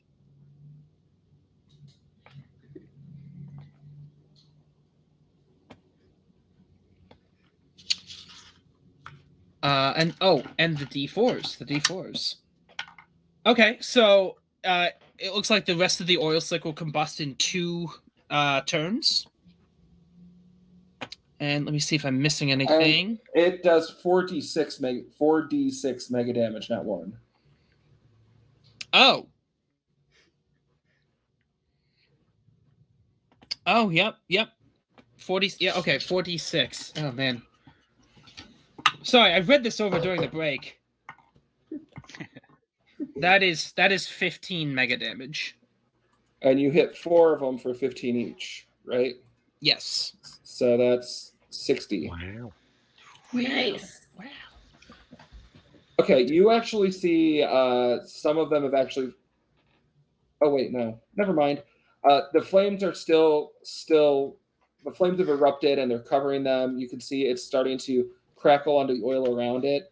A couple of the ones that have fallen are caught in the area. There are others merging forward, but you can still see all of the creatures are moving. Their flesh seems barely charred by the fire eruption. Is the one with the purple eyes still on top of the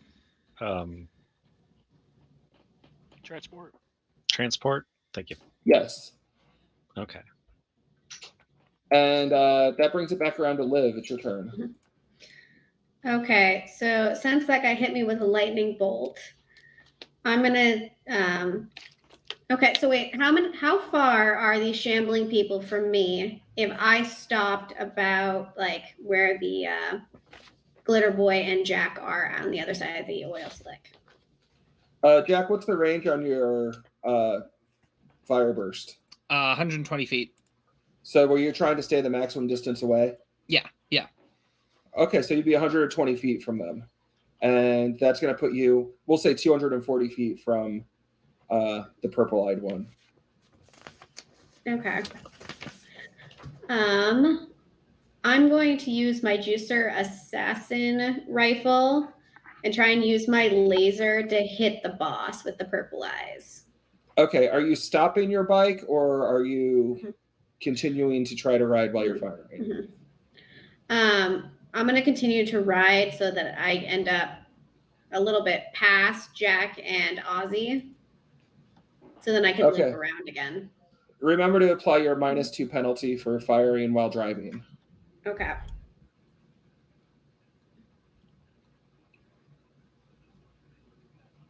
So 14. You hit that one. Okay, so I do 4d6 mega damage with the juicer. Graceful. Okay. Which is going to be 17.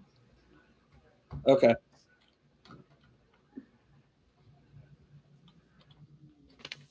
You fire it. You can see your blast hits its skin, but it seems barely phased. Okay. And is he still like looking at me? Yes, and it actually, you actually see that it is taking a. It was looking at you, but you see it. It is not casting a spell on you, but you can see it is gesturing, and there's some kind of purple light covering.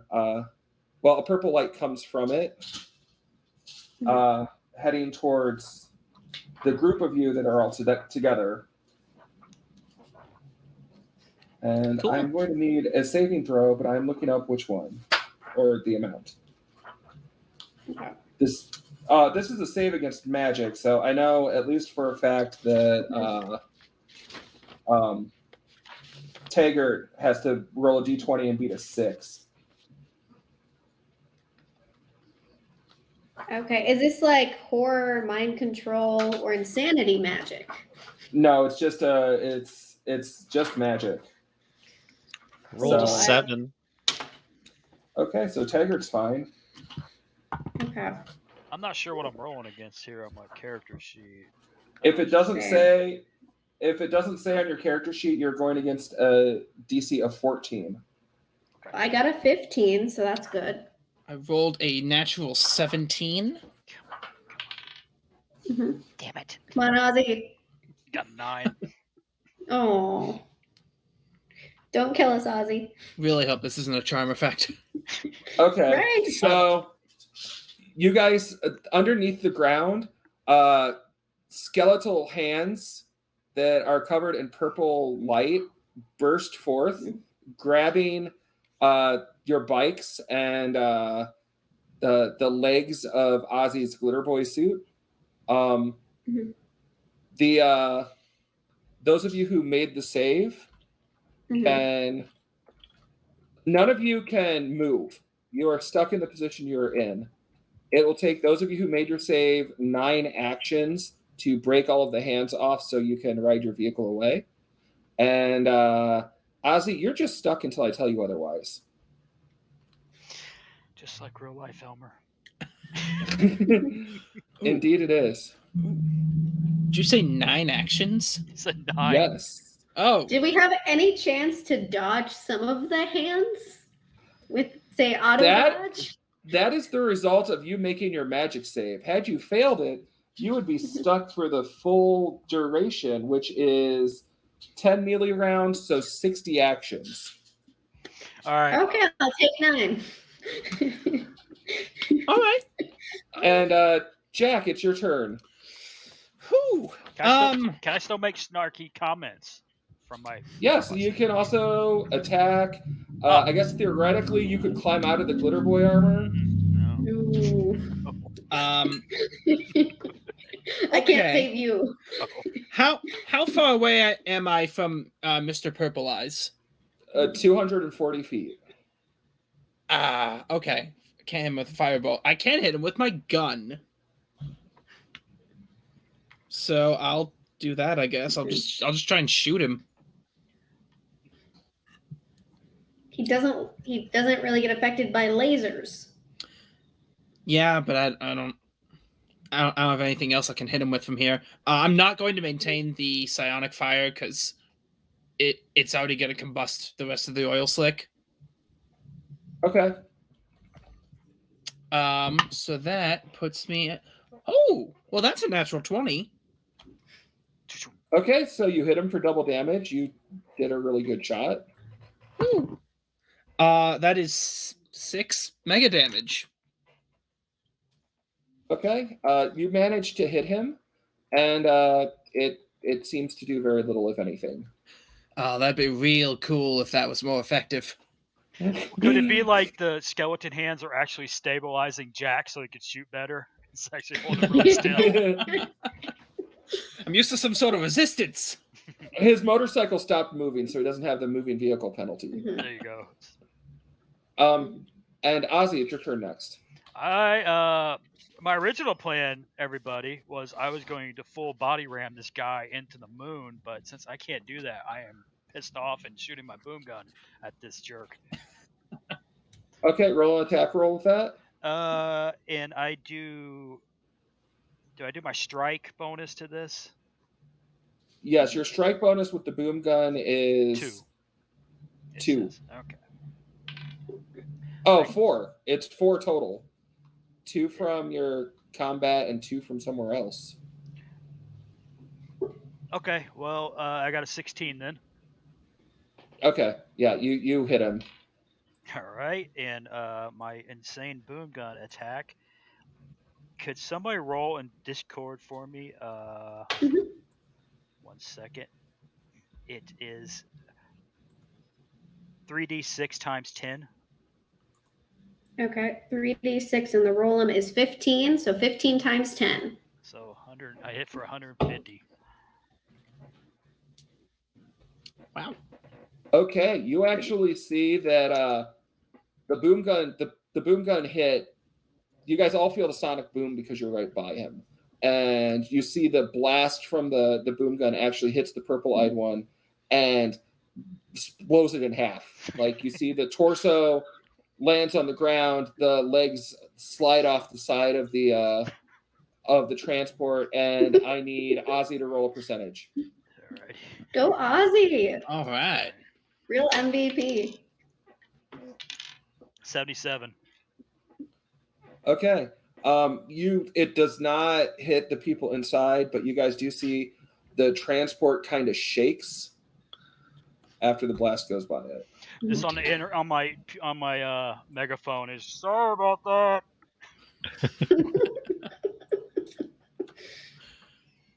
Okay. And Taggart, it's your turn next.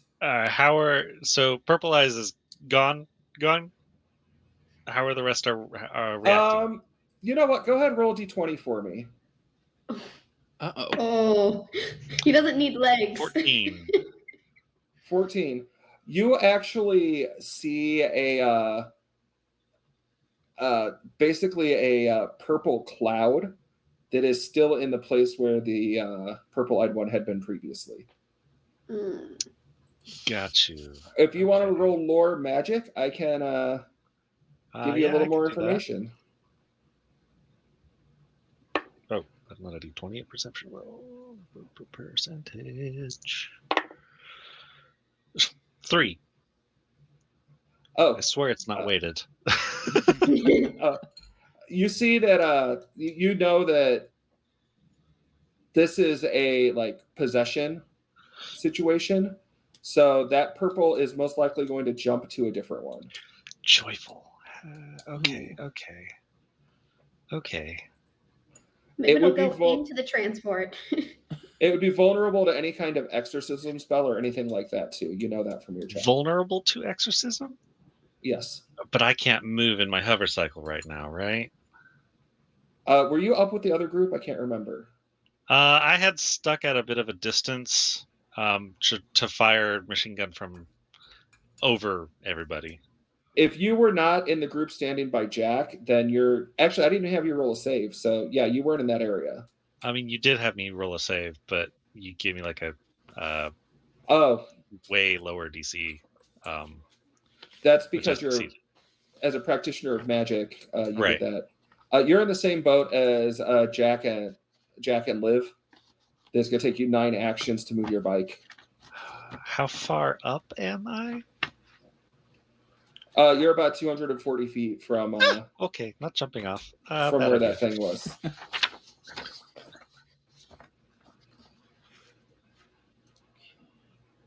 Okay, let's...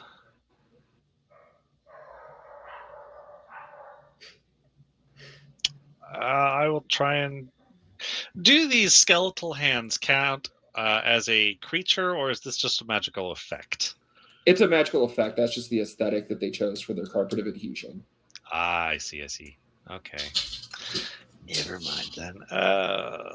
Boy, what do I do? I'll try and break free of it as best I can then. How does that work? Do I just say I do it and that's the action spent, or? Yep. Change it to 8 actions. Cool. Okay. So you start, what are you doing to break the skeletal hands away? I feel like I'd just be chipping it away with just small bursts of magic. Maybe little rift energy just slicing through. I don't know. I feel like okay, so you're basically throwing little balls of magic at them. Yeah. Okay, cool. Liv, it comes back around to you. What are you up to? Okay, so when we shot the purple-eyed guy, did the guys in the oil slick and all the people, did they start acting differently in the moment since that guy has died, but before it's jumped to someone else? No, are they not as fast? They're still surging towards you. They're behaving exactly as they did before. Okay. Then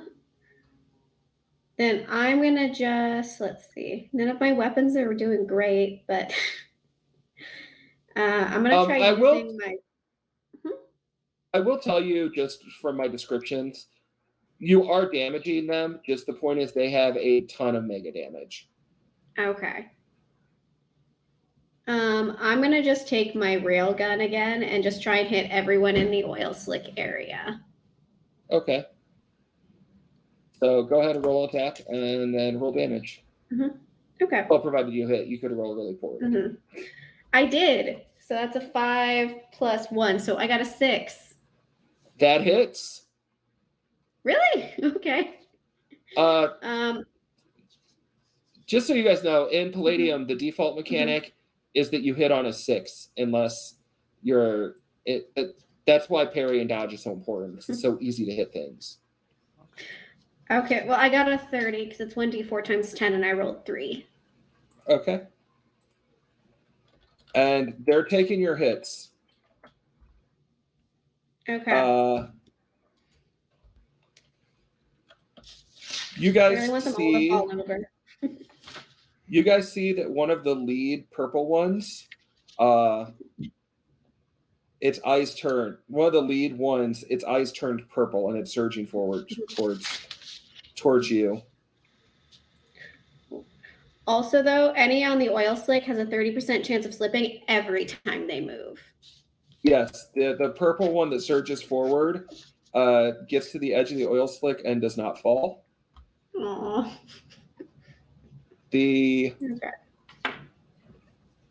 Yeah, it's not their turn yet, so I'm not going to do the rest of the horde. When I rolled, those first ones that fell down are going to take 3 actions to get up.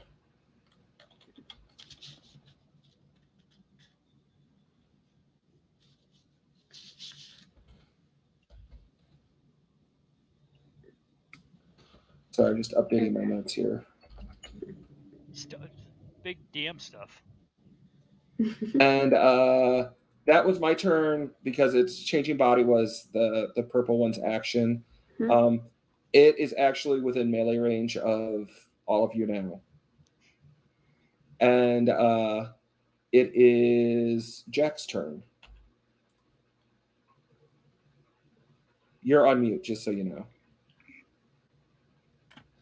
Thank you. I would like to shoot it with a firebolt. Okay.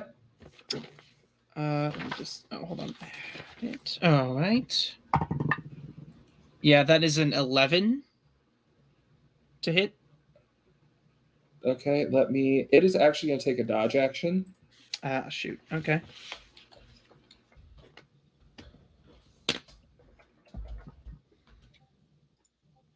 What'd you get? 11. You see it actually dodges out of the way of your firebolt. Well, hell. It was a good try.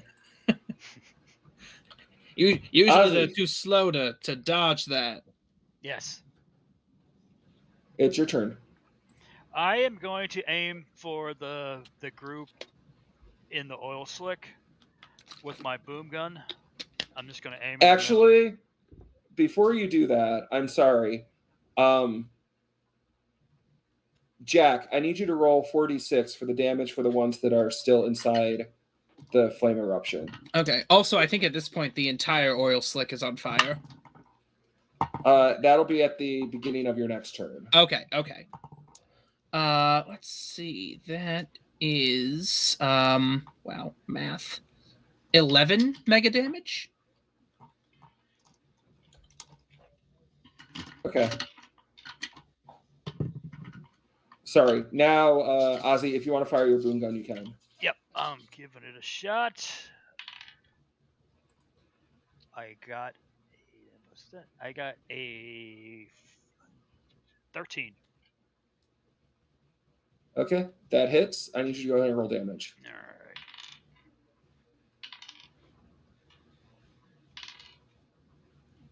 I hit for 100 mega damage. Okay, you guys actually see one of the ones in the horde falls and stops moving. Out of 30? Is that okay? Well, I mean, there are also a whole bunch of them that are on the ground just slipping and sliding in the oil. Okay. If that makes you feel better. No. We got 28 to go. Taggart. Yes. So am I now within 30 feet of the purple-eyed current one? Yes, you are. Cool. I'm going to cast Exorcism.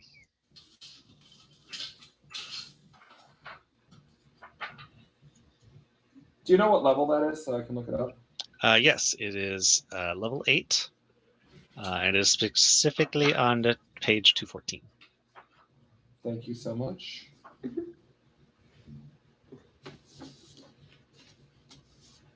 Okay, so he gets a saving throw. Mm-hmm.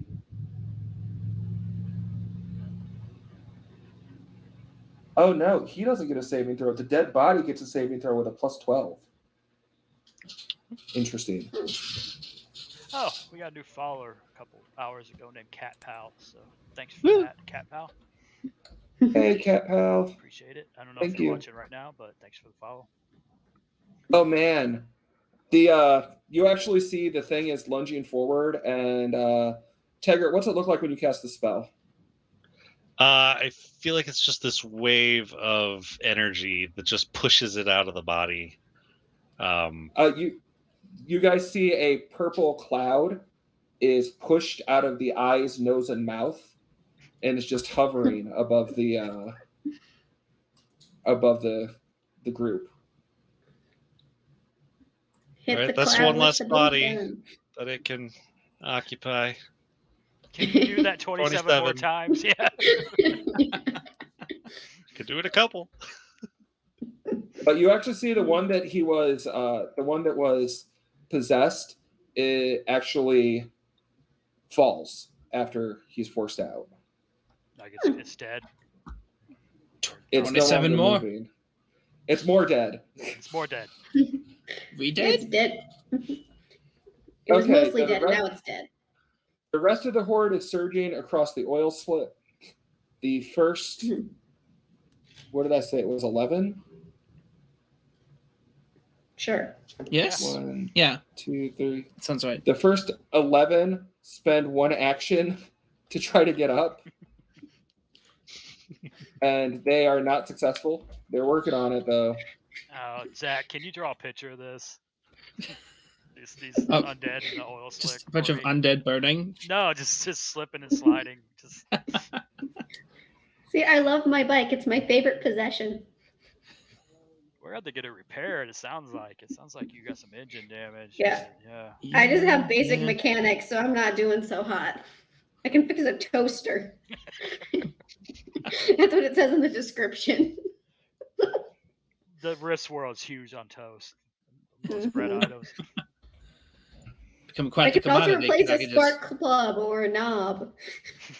Okay, another 7 of them fall down. Could you roll a d4 for me to see how many actions it'll take for them to get up? Okay.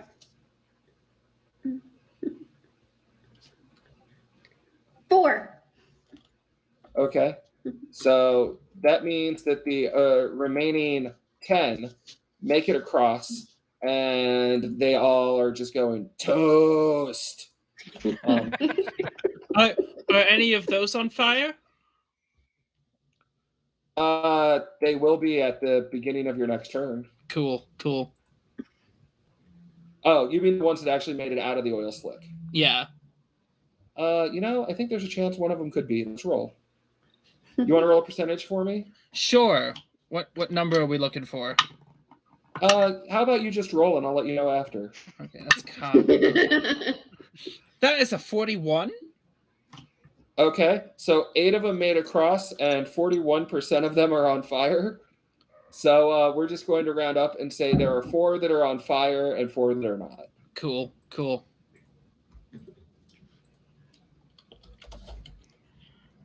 I love the fact that my initiative tracking spreadsheet now has Fallen Group 2, and On Fire Group as entries. I mean, there's got to be like a bit of a Venn diagram there, right? You knew this was going to happen when you put out 30 people for us. Well, we have to keep things interesting. I'm We have not an oil complaining slick, at all. and we have Yeah. a guy who can set things on fire. It's inevitable. Yep. See, this is why we're friends. Just got to give her like oil and fire. Oh, you're Okay. gonna love David when you meet him. Does he also set things on fire? He is fire. He Ooh. sets water on fire. Yeah. That one I have not cracked. That is impressive. Okay, that brings us around to the next round of combat. Liv, it is your turn. There are 8 of them that are within melee range of you. There's that purple cloud floating, and then there are 18 of them trying to get up in the flaming oil slick. Okay. So I'm still trapped. Yes. So I can't really move. So let's see. Where's the gun on my bike? Okay, so I'm going to try my turreted triple pulse laser on my bike and try and attack the people that made it out of the oil slick. Okay. So go ahead and roll attack roll.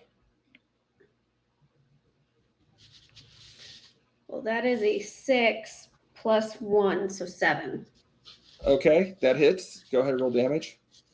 All right, it's 1d4 times 10. So 20. Okay.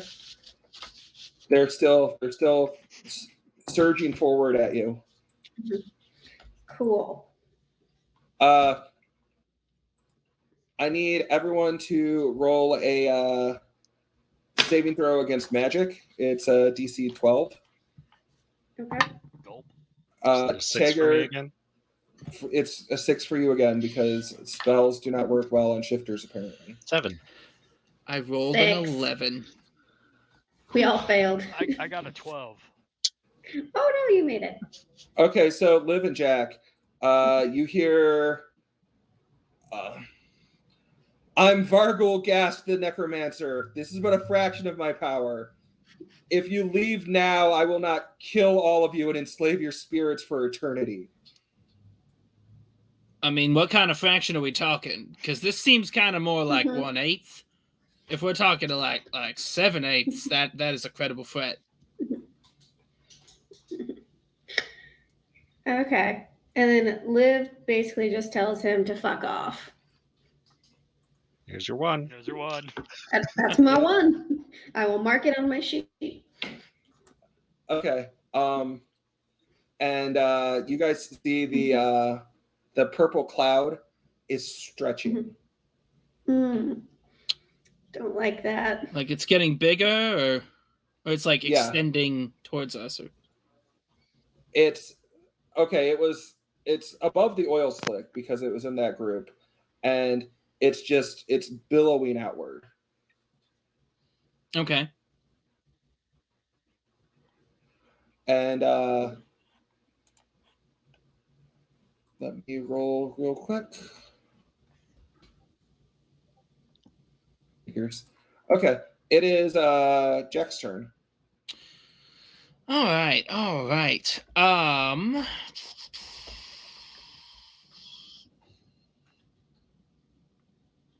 You said the purple cloud is just above the fire, right? Yeah. I think. Shoot, hold on. I'm 120 feet away, right?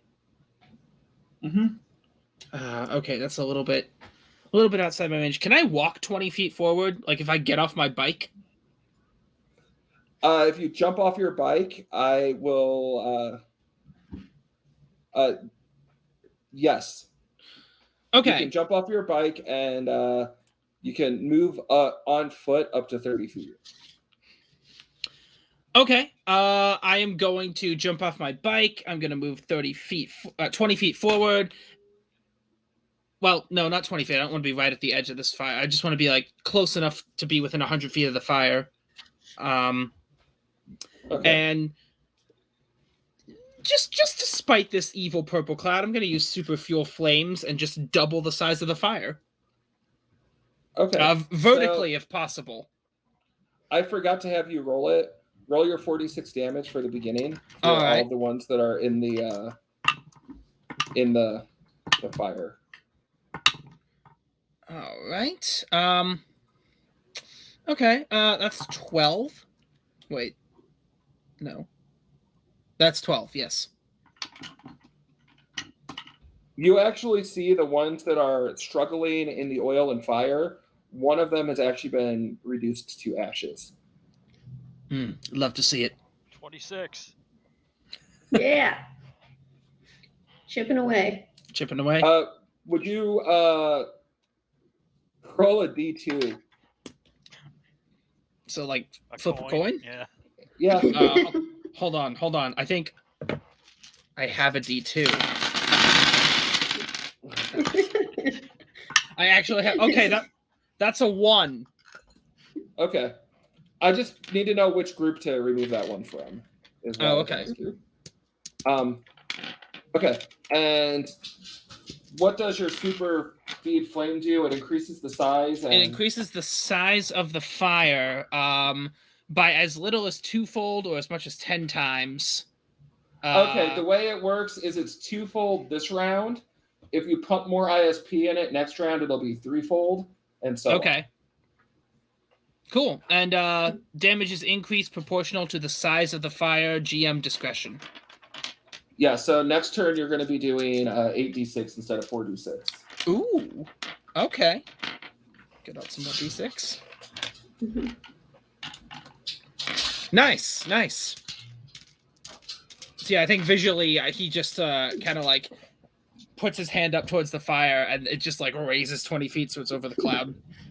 Which probably doesn't do anything to the cloud, but he's feeling spiteful. Feels good. It's not about effectiveness, it's about spite. It's not about the damage, it's about sending a message. And looking cool while you do it. Ozzy, it's your turn. I still can't move because you said I can't move until you tell me. So They have there are people within melee range of you now. So if you want to try to use some of your robot punches, that's an option.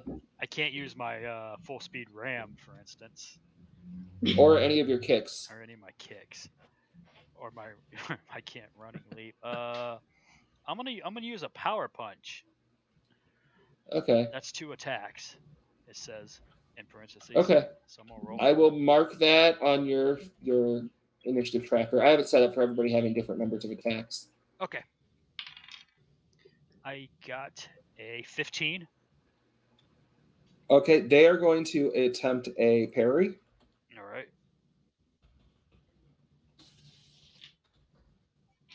15? Yes. Yeah, it is ineffectively parrying your punch. So they try to like block the robot punch, but you still hit them in the chest. Roll damage. All right. First punch I hit for 5 mega damage, and the second punch I hit for 7. So 12. So 12 overall. total? So 12 total, yes. Okay. Yeah, you punch it, and surprisingly, with how small it is and how big you are, it's still up there. Just hit it, and it just looked at me. Just nothing. Taggart. All right.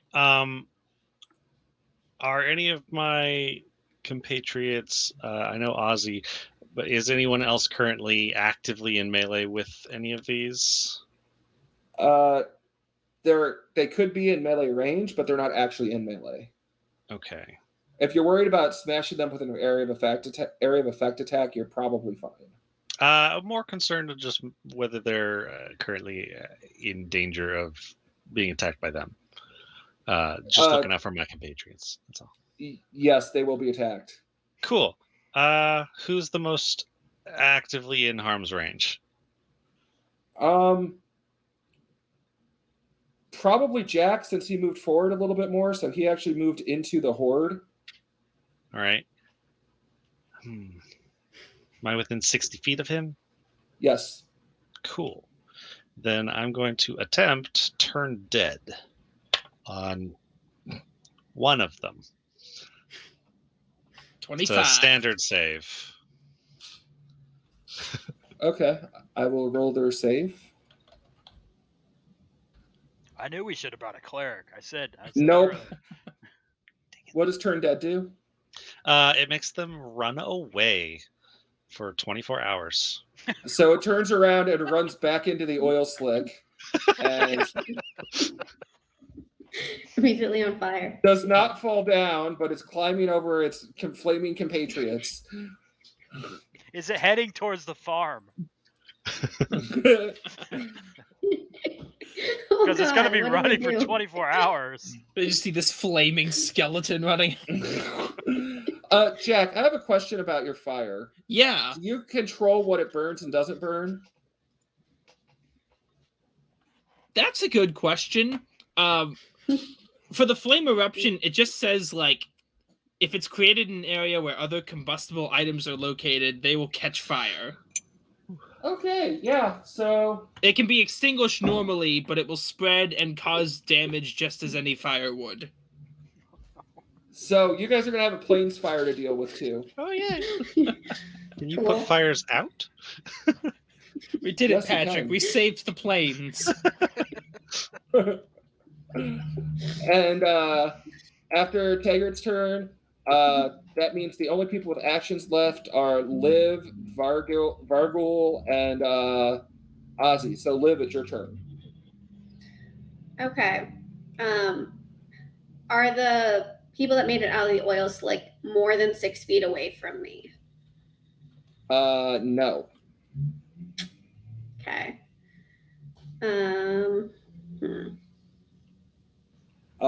You remember I told Jack he could get off his bike to move around? You have the same option, just so you know.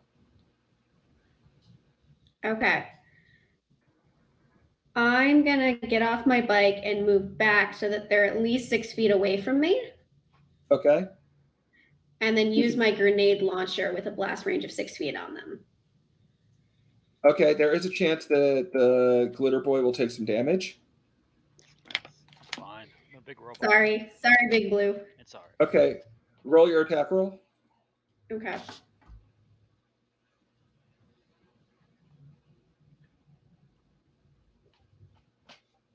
Shit. Wait, it's 2, but bonus strike is +1, so it's a 3. Okay, you just totally missed with this grenade. I need you to roll a Can I use my luck of heroes? Yes, you can. Okay, I want to try again. I got 9. So I picture what happens is you fired the first grenade and something happened that may go wildly off course, and you just flipped the gun around and then shot the grenade and it ricocheted into where you needed to go. Does that work for you? 100%. Okay, go ahead and roll damage for the grenade. And what's the area of effect on that? Do you know? It's a blast range of 6 feet. Okay, so it hit 2 of them. Okay. For 13 damage. Mega damage. Okay. Go math brain. Okay. So yeah, your grenade lands in there. Ozzy, I want you to go ahead and roll a dodge. I'm not taking an action from you for this, but it feels like the fairest way to adjudicate this. What do I roll for a dodge, sir? Add a d20 and add the dodge that's listed under Glitter Boy Robot Combat. So 3. Okay. And you're trying to beat an 8. I got an 8. Exactly. An 8? Yeah. 8 total? Okay. Yep, I got an 8. So, yeah, you managed to not take damage from the grenade. I just lift my arms up. Oh, grenade. Yeah, I angled the grenade just perfectly, just to hit them. Okay, Liv, you see the hungry dead nearest to you, eyes turn purple. Shit. Oh. And Ozzy, it's your turn.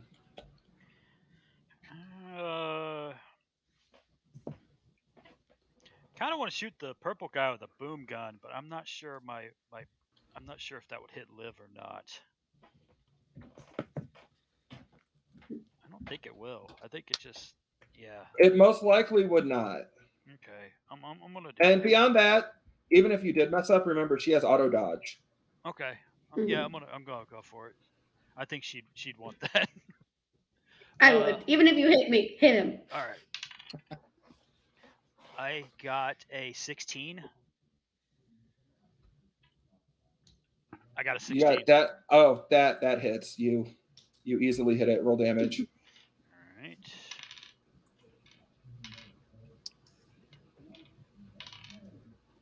Four. I hit him for 120 mega damage. You Hit blow him. that one in half, and there's a purple cloud again. 25. 25. Thought we were at 24. Is it 25 or 24? Sure Oh, right. One went to Ash. Oh, yeah. 24.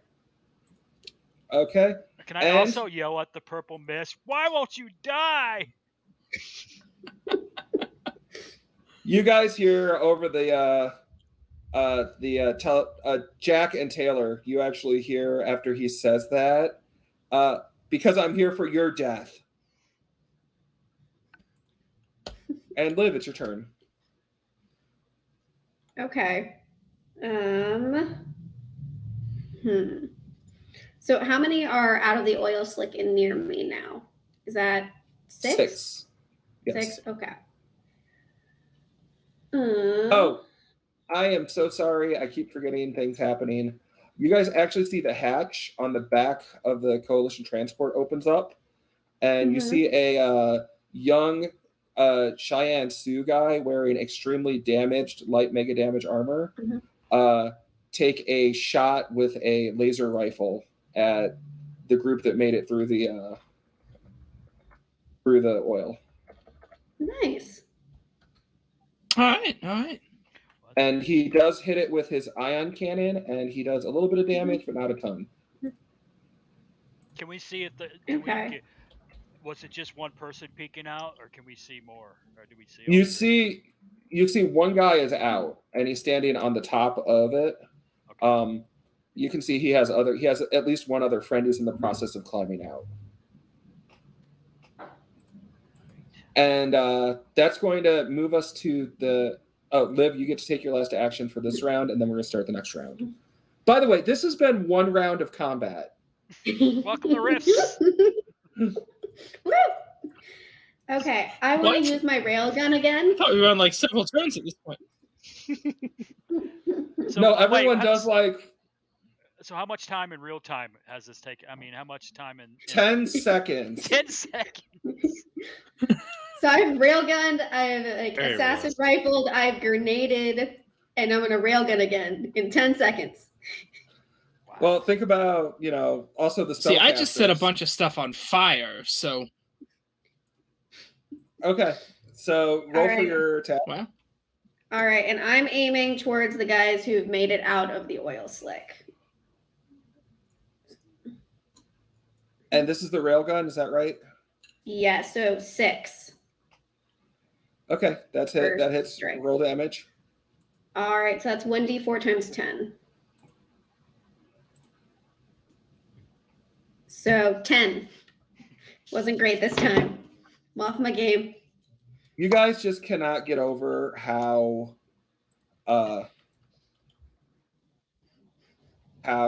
hardy these things seem to be. Like, you've seen vehicles take less damage and be blown up. Yeah, Liv is very frustrated about this. And we're on a new round of initiative, so that means everyone needs to roll initiative again. If you are no longer on your vehicle, make sure you are not giving yourself your vehicle combat bonuses. There's a vehicle combat bonus? Yeah. Yeah, like some of them who have combat driving have an extra attack while they're on their vehicle. Okay, so I have initiative 16, and I only have 5 attacks this round because I'm off my bike. I've got initiative 13. I don't think it specifies how many attacks I have if I'm on my bike, so it just says 4. Yeah, I think you're the same. I got a 9. I'm sorry. You got a 9, Tagger, and what did Jack have? 13. Okay, Ozzy. 10. Man, gotta love them jutsu reflexes, right? Yeah, I get +4 to initiative, so. You get to go next. Cool. Wow. Let's see.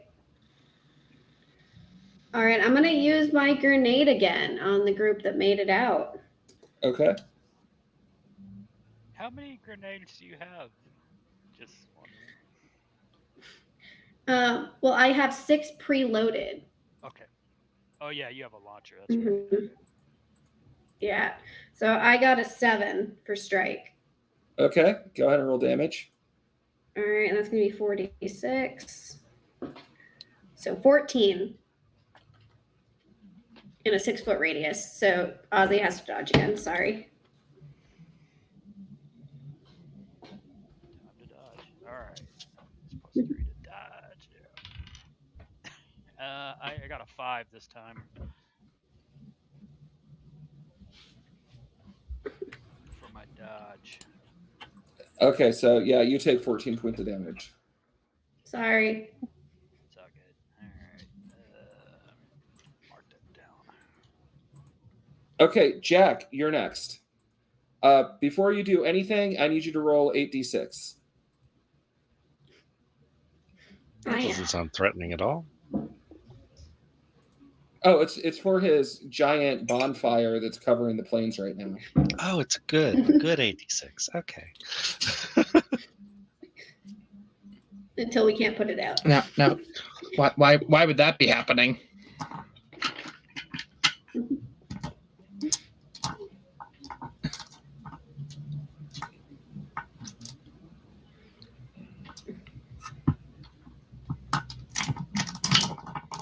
Go fight some bears, they say.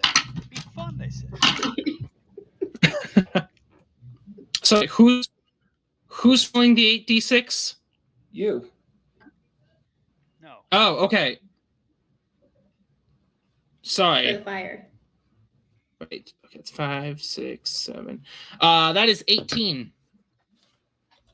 Okay. Excuse me while I math.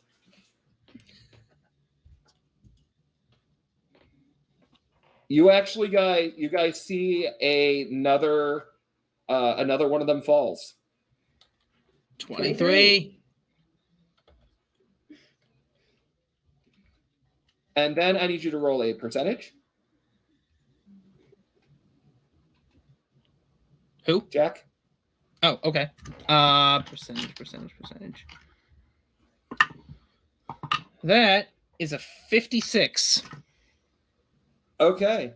The fire that you fed and is really attracted to the fact that there's all of this drought grass around, blazes 60 feet back towards the transport.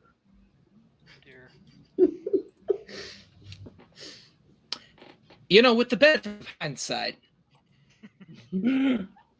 And it's your turn. So what is your actual action going to be now that we've resolved that? The vapors. There's 23 of these skeletons left, right? Uh-huh. And I'm surrounded by them. You're surrounded by 7 They're just of kind of them chilling, right? They have that made it through the oil that haven't gotten to attack yet because their initiative is just terrible. Fair. Wow. You know what? I'm just gonna firebolt at one of the ones standing here, I guess. Okay. Actually, Roll no. strength. I'm gonna throw it at one of the ones in the fire. Just kind of add fuel to the flame, so to speak. Wah, wah. That is what is my? Oh, come on. That's a 7. Okay, that hits. I need you to roll damage. Okay, and that is how much? I think that's 1d6 mega damage. So that is 1. Okay. It's That kind one of was hard already to aim when there's already a bunch of. exactly. Okay, the purple cloud possesses another one that's near Liv, and he is trying to claw her. Classic It's gonna hurt. And you have auto dodge and you have parry. You can use whichever one you want. I rolled a 19 to strike you. Okay, so my parry is +5, so I'm going to go with that one. Okay. So 1d20, let's see. Got 13, 15, 16, 17, 18 shit. Okay. So the creature's clawing you, and you can see it's actually pulling off pieces of its of your armor, and it's swearing at you in a language that is not English. It does 8 Is mega it damage French? to you. It does 18? 8. It's actually 8. Okay. It's Elven/Dragonese, if anybody knows that language. I speak Elven and Dragonese. What? Okay, well, first yeah, I am Spanish and... That's right. they're the same language, so if you had another language option, we need to get you another one after the game. But I roll have your Spanish percentage. and Dragonese and Elven. Okay. So let's see. What is my actual percentage on that? It's a 60, and I rolled 41. Yeah, he is swearing at you in Dragonese and basically calling you, a disease-ridden whoreson and things of that nature. And yes, he is misgendering you. Okay, and I'm gonna curse back at him better.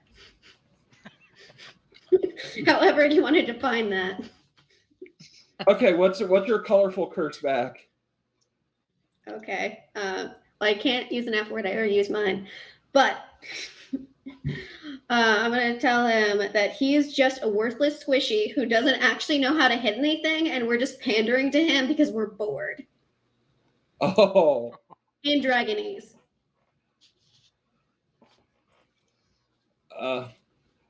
You sniveling pig, you will regret speaking to me in such a manner. Ozzy, it's your turn. I'm just listening to this, and it just sounds like growling and snarling. What you're used to hearing from Liv? Yeah, it's actually... I actually didn't know this was a language. I thought this was what she did when she was mad. So. Or drunk. Or drunk. I still can't move, right? Yeah. Damn it. Can I fire my boom gun at my feet to get these skeleton hands off? I'm not, but could I? Well, it's a spell effect, so you could, but it'd be pretty ineffective. Oh, all right. It's one of those magic things. Well, shoot. I don't want to fire the boom gun at the clawy guy right now. I guess I'll fire the boom gun at the flaming horde again. Okay. Let's give it a shot. Are you keeping track of your shots? Because your payload is only 6 on this. No. But I think I fired 3 times, so this will be my 4th shot. Sounds right. That's the count that I have. I just wanted to remind you to keep in mind payloads, especially for like the big weapons. All right. Yeah, this will be my 4th shot then. All right. Okay, roll. Let's roll it on the table, not the floor. Be 11 plus. I got a 14. No, I got a 15. Oh, he tries to dodge out of the way, but is unsuccessful. Go ahead and roll damage. I hit for 100 mega damage. Exactly 100? 100. I got a 5, a 4, and a 1. Okay, you banish Vargul Gast, so will you describe what this looks like? I banish him? Yeah, this is the last possession he could do, so after this he's gone. He's not dead, he's just not here no more. When I shoot him this time, when the body actually, instead of exploding, it implodes. It like a small vortex comes up, and you just hear like a sucking noise that just this creature just disappears in the mist, and there's just nothing there afterwards. Okay, you guys see the rest of the horde actually turns on itself. So they are burning and ripping at one another. We can end the combat now if you guys just want to basically take pot shots to take them out. Can I move? You actually can move. Varkel's gone, so his spell effects stop. I'm gonna go stomp on him. Don't get set on fire. Yeah, I'll let you guys handle that, and just I'll go finish the stragglers with the robot. Jack, are you doing anything about that raging wildfire that's spreading across the plain?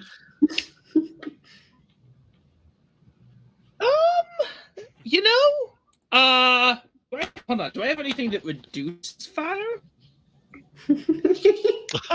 You have extinguish fire that allows you to put out fires with a thought at the cost of 4 ISP. Well, that's good. Yeah, that's. I'm gonna do that.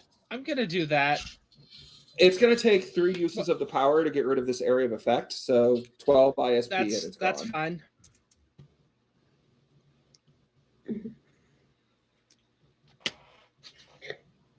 What about that one that ran off on fire? But it's in the shape of a smiley face. Well, it didn't get a chance. It just started slipping and sliding in the oil. Okay. So it ran back into the oil slick. It's running away real good. Okay, cool. It's getting eaten by its friends. It's trying. Well, they end up tearing each other to pieces eventually, which, this was a bunch of coalition grunts, so I don't think any of you are shedding a tear about it.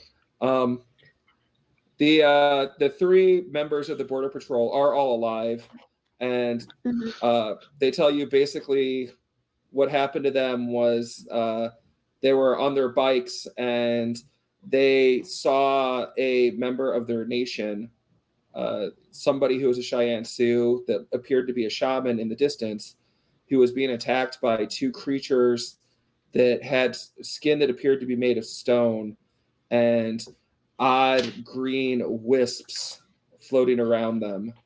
And when they went to go help, all of a sudden hands jutted up out of the ground like what happened to you, and that horde swarmed out of the transport and destroyed their bikes, and they managed to run back into the transport and lock it. So that's why the things were all banging to try to get through. And that's their general story. If you guys have specific questions you want to ask them, you can. Was this shaman north, south, east, or west of us? He was heading west. Okay. Along the river. Would we have passed that when we were coming? I forgot the direction we came from. You guys came from the southeast of here, so no. Okay. And anybody who has lore magic can roll to try to identify the creature they described. Yes, please.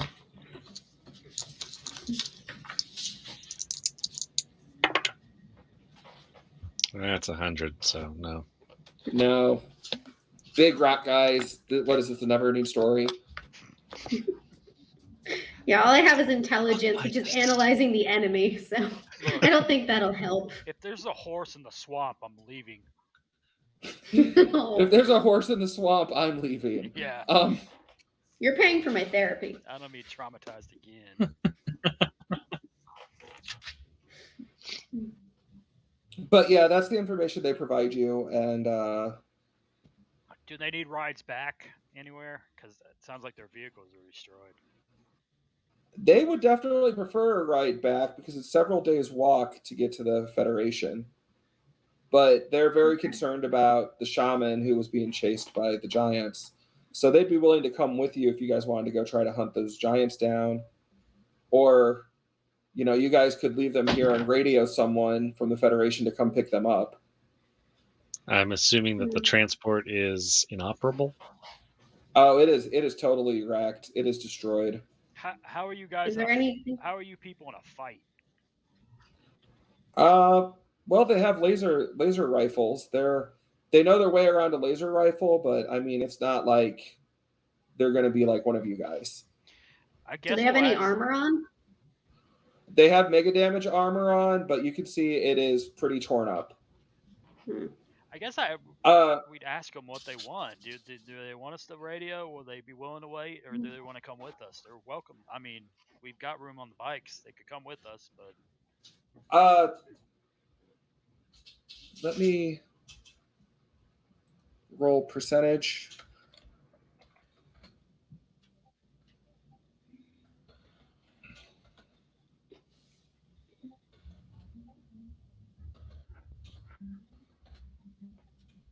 One of them is gung ho about going with you. Like he's very like itching for a fight. The other two look at the state of their armor and their eclipse and are like, we'd rather be picked up.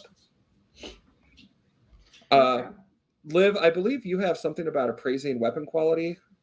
I do. If you want to roll that, I can give you an appraisal of how much health is left on their mega damage armor. Okay.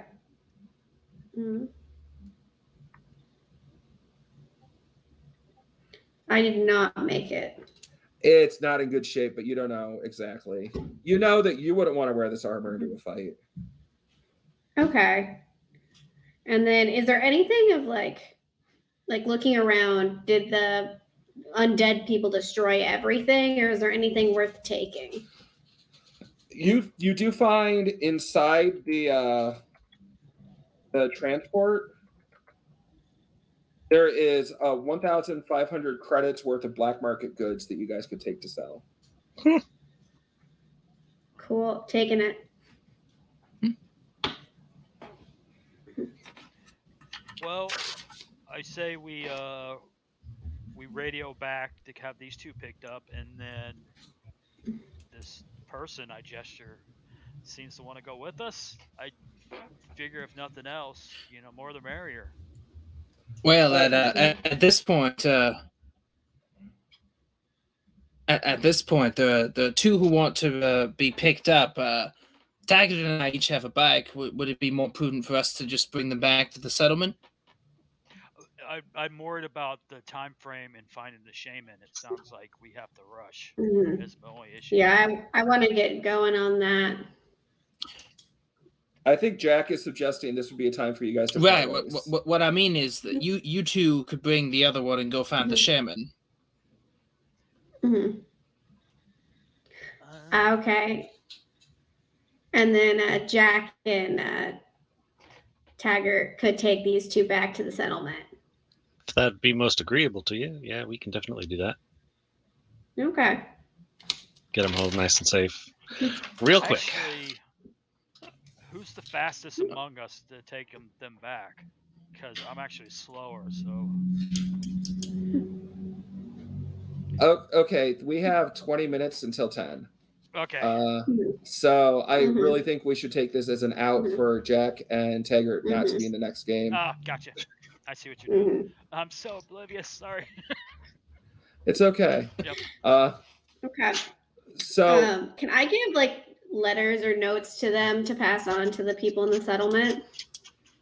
Yeah. Yeah. Okay, because I want a letter to the mayor about why we didn't get offered money for killing the Tapoka, and let him know that I know he was supposed to be offering us money for that. Liv, these guys aren't going back to Dodge City. They're going back to the Cheyenne Sioux Federation. Okay, so they're going back to that settlement. So you could give them a letter, and they could give it to a deliver a letter when we're done. Oh, that'll work. Okay. I just want him to know that I'm not happy.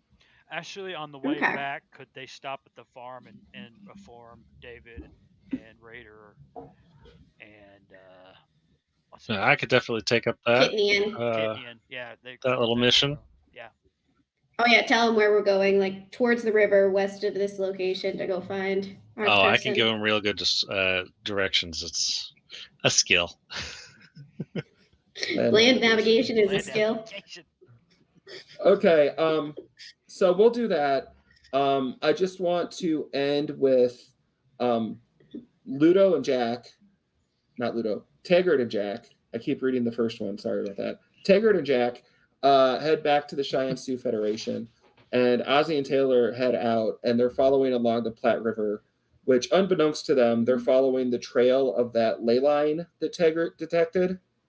And they end up finding they end the game about a half mile from from Winter Song's Sweat Lodge, and they can see the two stone creatures outside the camp, and they do not see Winter Song, but they do see that there is like a protective dome over the Sweat Lodge. Are the creatures like beating on the dome, or they're just hanging outside of it? They're just hanging outside of it. Okay. When you guys get there. But we'll end the game there, and we're going to do the traditional questions. I'm starting with Taggart because he's on the upper right-hand corner of my screen. So, Taggart, what did you learn tonight? I learned that my knowledge of dimensional beings is still incomplete, and that I can be fallible. Those skeletons were not just normal shambly skeletons. Yeah, they were augmented by a necromancer, which your skill roll wasn't high enough to catch that. But beyond that, you were on target. Ozzy, what did you learn? I learned that boom gun isn't going to get me out of every fight. I learned that wow, there's some powerful creatures out there, and that kind of spooked Ozzy after he shot his boom gun. He was expecting everything to explode, and one guy went down, and a little voice went, "Uh-oh." Liv, what did you learn? Liv learned that fire is really cool, and she enjoys having it used, and that it's dangerous, but I don't think she really learned that. She mainly just learned that fire is really cool. So there's a second part to this lesson that needs to happen. Yeah, Jack, she didn't learn it. What do you learn? What did you learn? I think Jack learned that not every problem can be easily solved by setting it on fire. Easily being the key word. Okay. Taggart, what did you like? Drawing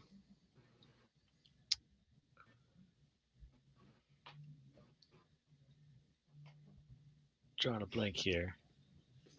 What did I like? I liked a lot of things, but I specifically, I really enjoyed the combat aspect of how difficult they were to bring down, and it wasn't just a get rid of them kind of thing. Like, I thought that was really fun. I did not expect that to go so well. There was an objective, and it was you either had to defeat the hit points of the horde or kill Vargol a certain number of times. So, part of the way that combat's going to be is it's not always just going to be a grind to see who can do the most damage. Sometimes there will be objectives. Oh, I love that. I love that. I feel like we're going to meet this person again, this Vargol. Ozzy, what did you like? I always liked the tactics of this game. How we have a bunch of options going in because everybody has a whole bunch of attacks, so it's not like a lot of times with standard D&D, it's just like, okay, we're going to do it this way. We do it this way every time. With a group like this, there is a bunch of different things we can do, like send Liv in with the the smoke screen, the oil. We've got fire over here. We've got a boom gun. We got a robot doing karate, and then on top of it all, we've got a extra dimensional mage down there, basically ready to summon things or de-summon things. So yeah, it was great. I like that. Yeah, the exorcism knocked off one of Vargol's incarnations. I'm glad because that was expensive. It was the equivalent of doing 100 mega damage in one attack, if that makes you feel any better about it. Liv, what did you like? I have to say, I'm really excited that I got to use my Dragonese because I wasn't really sure when I picked it if I would ever use it, and I'm just really glad I got to use it. Yeah, that's a language that's spoken almost exclusively by dimensional beings or practitioners of magic. Mhm. And this particular guy is actually from a dimension where that's like the standard language. Yeah, I picked it because it sounded cool, and my other language is Spanish, which I thought was useful, so I wanted a fun one. And I really like I got to use it. Jack, what did you like? So I usually play a lot of D&D 5e. So coming from that to Rifts, I like how like big it is. Like the concept of mega damage, or like, yeah, we're fighting 30 skeletons and it's like it's like a tense fight, we're doing well. You know, like D&D, you fight 30 skeletons, it's like, okay, like how quickly are you going to die? So yeah, I like this increased sense of scale. Yeah, I think most Rift's character classes are almost superheroes, and I kind of discouraged you guys from taking the less powerful ones because it's always frustrating to be the weakest person in the party by a big margin. What are you saying about my monk, Elmer? Actually, this is more like if you want to see something funny, look at the Wilderness Scout OCC. I mean, there are going to be people who are going to tell you that a Wilderness Scout can defeat a juicer, but those arguments always end up going like, well, but the Wilderness Scout has to have like 3 days to set up and do all of these traps and things. And it's like, well, that's not really then a Wilderness Scout can beat a juicer. That's a good battle plan beats no battle plan. But they are just kind of sad. Taggart, do you have any crackpot theories, conspiracy theories, or anything of that nature?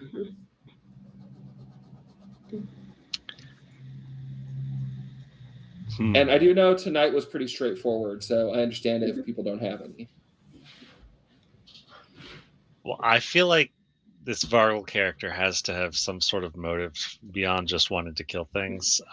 It was a little too coincidental for him to just randomly be attacking these Sioux people, so I feel like there's more story there, and he's probably connected to something bigger. That's my opinion there.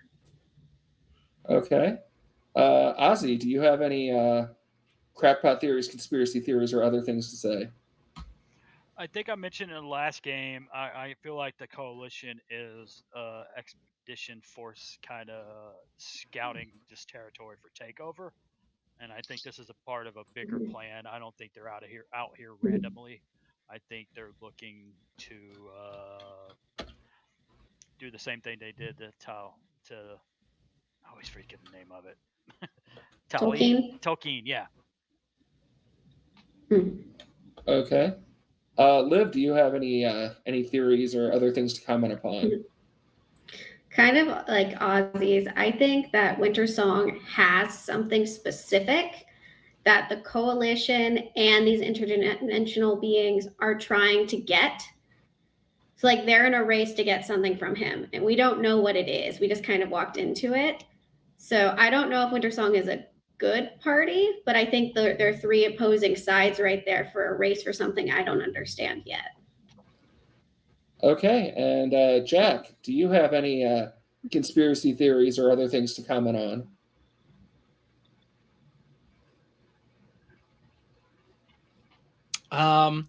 I think so. It seems like a necromancer cloud guy. It seems like he has some sort of vendetta against the party, because there was that one point where he said he was here for our death. Oh. He's just like really he's excited to like meet some people to kill. Could be either. How to meet and kill interesting people. Traveling to new places, meeting people, and killing them. That was actually a tagline for I think it was Dragon Magazine for a while. Going old school. Well, it was during 3.5. I remember the picture on the ad had an inevitable on it, but it was something like find new and interesting cultures and kill them. Very colonial. Yeah. I like the So- Star Trek model better.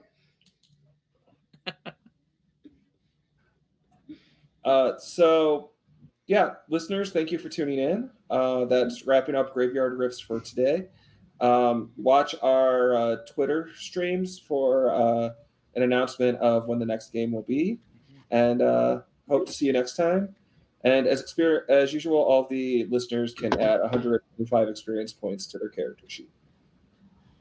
Yep, and you can find me on Twitter under Dr. Zoggle, and you can find Elmer on there under the Homebrew Shomebrew account, and we also have a YouTube account that we're slowly adding to. So yeah, we've linked that a few times on there. So check us out if you go, hey, I want to see the first 2 episodes after watching this one. So. And tune into Days of Tales. And Days of Tales, which is going on right now, I believe, and all day tomorrow. So you can check out Elmer as you're playing Masked, if I remember right. Yep. So excellent. All right. Bye, everybody. Bye.